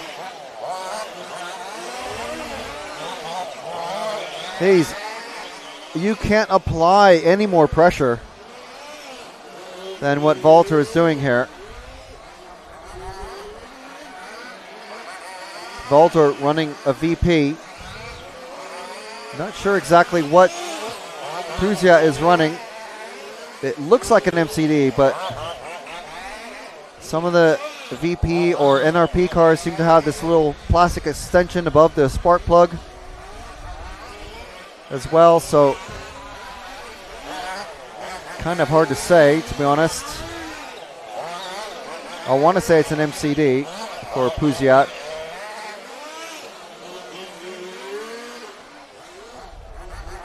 Meanwhile, Van Helmond and Boucher about 20 seconds ahead. A very big gap. And Boucher's closed the gap just a tad. These guys down the main straight, no speed advantage. Boucher made a slight mistake.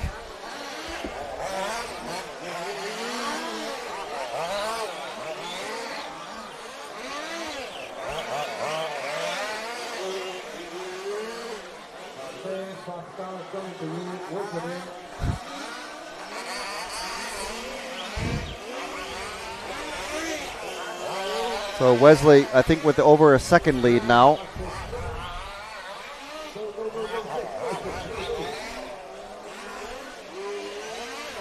The gap between the two drivers we are watching right now, under a second.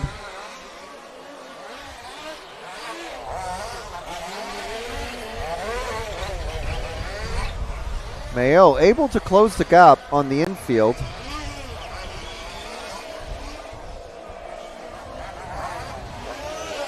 Meanwhile, we're watching the 4 of Valentin Puziat and the number 3 of Roman Valter. Oh, nearly. Oh, that was an attempt. Valter not afraid to interlock wheels with these open wheel cars. It's a risky move because one or both of the cars can go over. Oh, getting wide there.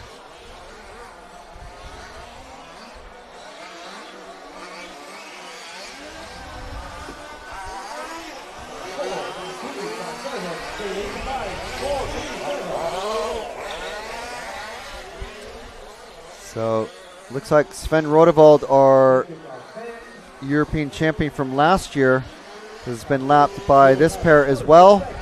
It's going to be a hard ask for him to successfully defend now.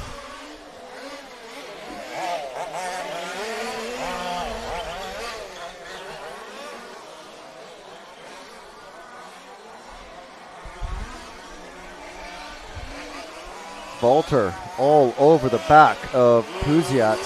Still.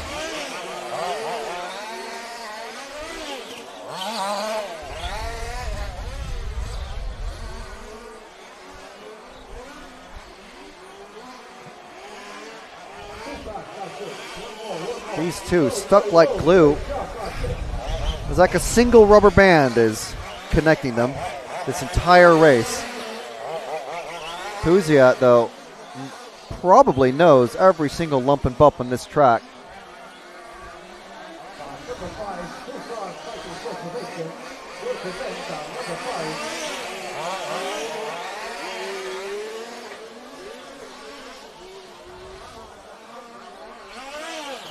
Lead battle unchanged, still just about a second apart. Van Helmond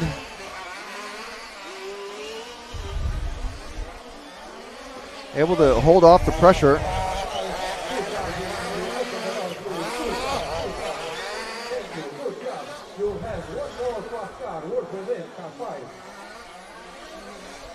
We'll see if Boucher can get any closer to Van Helmond, and if he does, we'll swap to them. Meanwhile, these two, a little bit of sunlight in between them.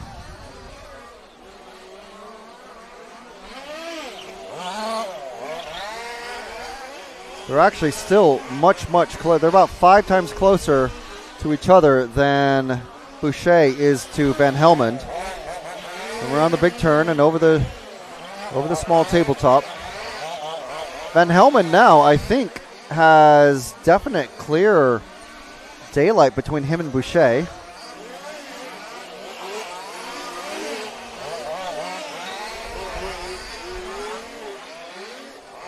And there's a little bit of a gap growing now between Pouziot and Walter. So while that is happening, let's swap to the bowl. The first car coming through the bowl, yellow wheels. That is Wesley Van Helmond in the car 1. So I'm sure there have been a few of you wondering why we're not following them, but it's just that with the gap growing, you can see it's now almost a full straightaway distance. This is Wesley Van Helmond from the Netherlands. Ooh, that's literally the first mistake that we've seen from Van Helmond. And meanwhile, the battle, let's go to the start of the straight. Start of the straight, these guys, once again, side by side. Coming out of the bowl, they were actually banging wheels like it's touring car racing, or dare I say short course.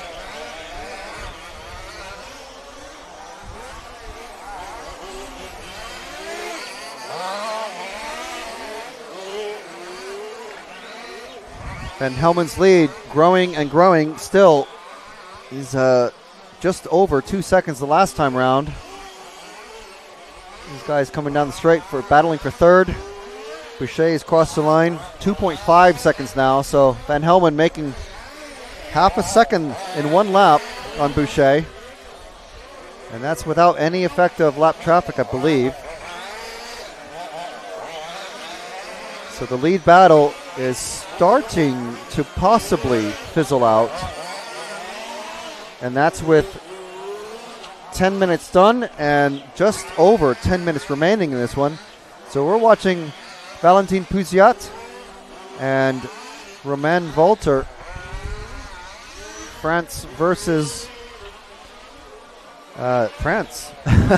Two countrymen fighting each other, but on different cars. The pressure on Pouziot has not relented the entire race.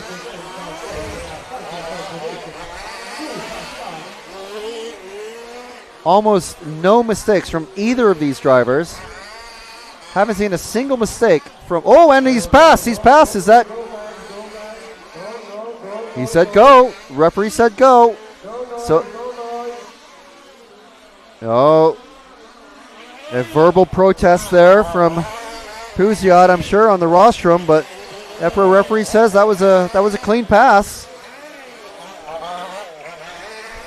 I think Pouziot got sideways, and Walter finally took advantage there. Let's follow Walter in the car 3, this green and white VP car.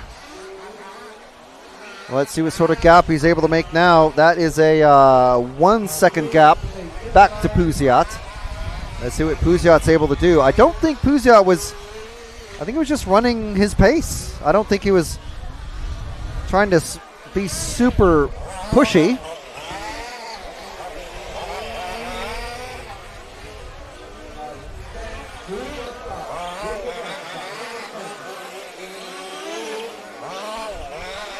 Puziat trying to chase down Walter. So the gap that time, 1.1 seconds.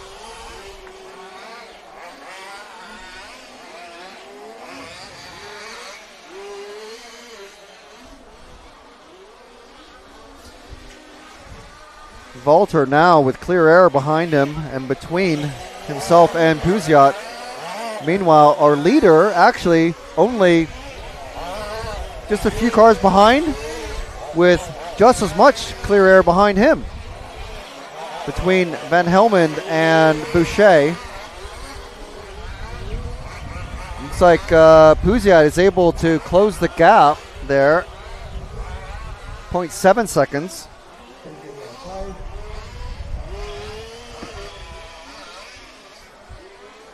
Walter driving into the wind. Over the big jump, around the big turn, and over the little tabletop.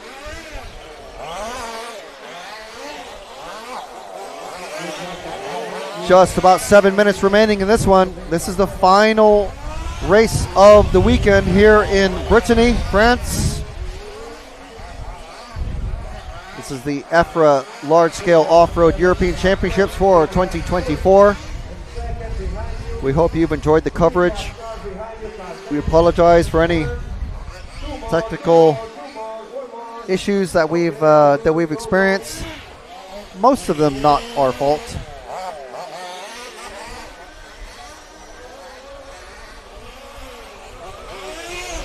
These two trying to make a show of it. Battle for third, about to be next car behind. Literally is our leader. That's how dominant Wesley Van Helmond has been, and I'm sure his mental fitness to drive a 30-minute race like this, absolutely intense.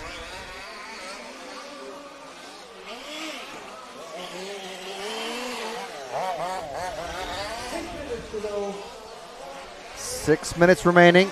So our battle for the lead just coming underneath us now. It's the 1 and 2 going into the infield. Still the 1 and 2 of Helmond and Boucher. Van Helmond and Boucher, apologize. Boucher cutting down some of that lead. So 1.3 seconds.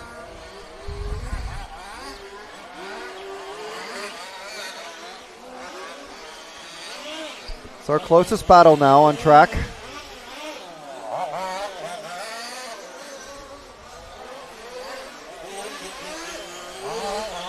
Honestly, not a single real mistake from any of these four drivers that we've been following all race long.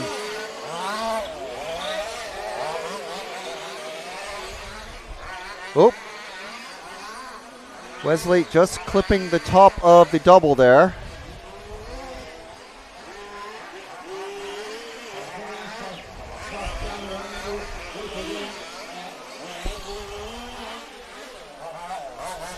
The lead last time around was 2 full seconds, 2.0 seconds.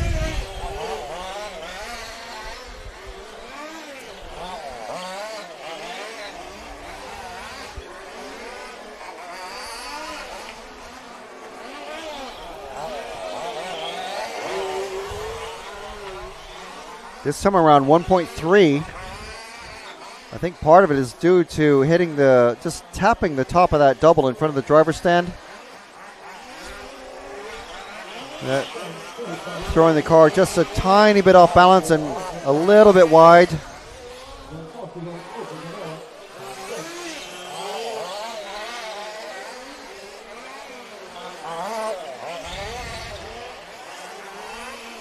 Last year's championship, Van Helmond suffered some sort of gas attack in his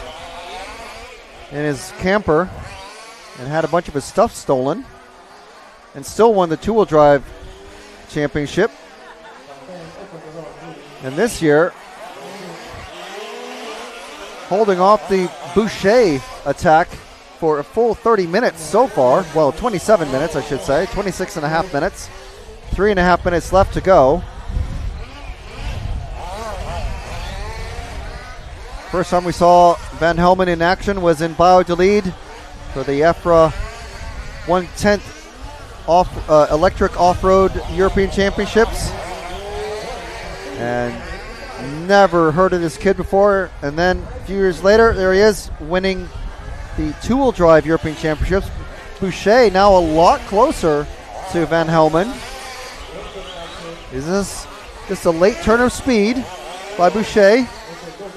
The Frenchman chasing down the Dutchman.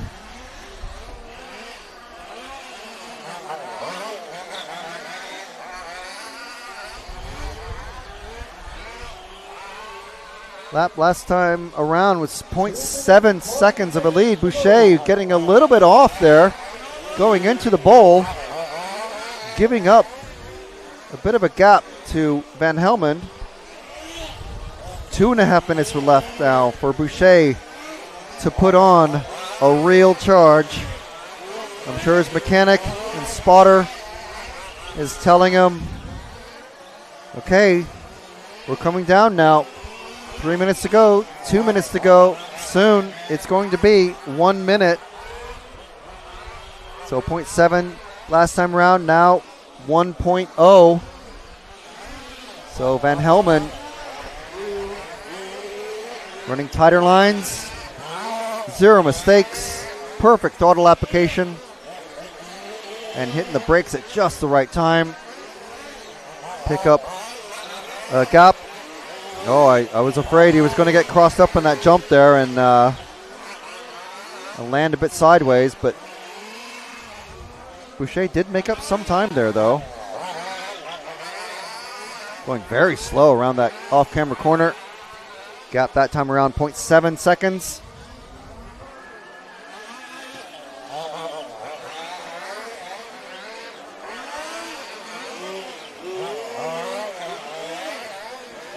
And this is as close as we've seen them in many, many laps. And Helmen rubbing along that inside curb at the end of the main straight. Oh, and Boucher, first mistake for Boucher. That's it. That's it. 1 minute to go. This lap and one more. That is it for Boucher. The car 2 now crossing the line. It was 0.7 seconds. Now it's 5.9 seconds back from Van Helmen. We're following the European champion-elect Wesley Van Helmen. This lap and one more. This single one mistake. Look how tenderly he's going over that step-up jump. 10 seconds to go. Is Boucher going to make it? With 5 seconds left, he does. So Van Helmen just needs to keep it on the green stuff. That is time expired. Van Helmen, imperious in this run. Absolutely 0 mistakes. Taking the TQ 3 times in a row in qualifiers round 1, 2, and 3. Winning his semifinal, starting the main final on pole position, and coming around to become the four-wheel drive European champion for large scale.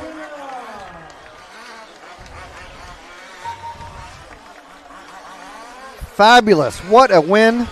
Absolutely no mistakes. And we're going to go and grab a word with Wesley as soon as we can. So that is Van Helmen, Boucher, Walter, Puziat, Rodewald, Fernie, Siltanen, and Vaselli.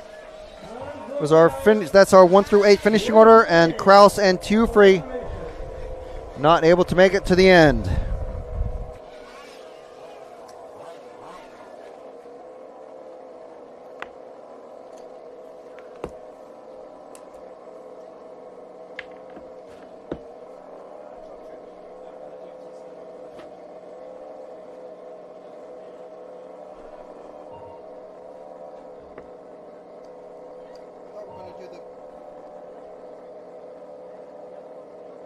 All cars for technical inspection.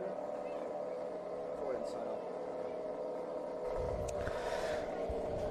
So we will go grab a chat with Wesley, and we'll upload his thoughts and his reaction to the RC Racing TV YouTube channel in probably just a few minutes, to be honest. But meanwhile, we'd like to thank you for joining us. Remember, you can use the code LSOR24 on rcracingtv.com to get 10% off any order of RC Racing TV merch. We have been RC Racing TV. My name is Frank McKinney. We've had Jude McCallum on camera. We've got Zach Fenning on the rostrum, waiting to record an interview with Wesley Van Helmen. And this has been the EFRA Large Scale Off-Road European Championships, brought to you by Elcon Models and as our title sponsor, and RC Fox as well, rccaronline.de, and Samba Pipes. So thank you very much for joining us, and we'll see you at the next EFRA European Championships.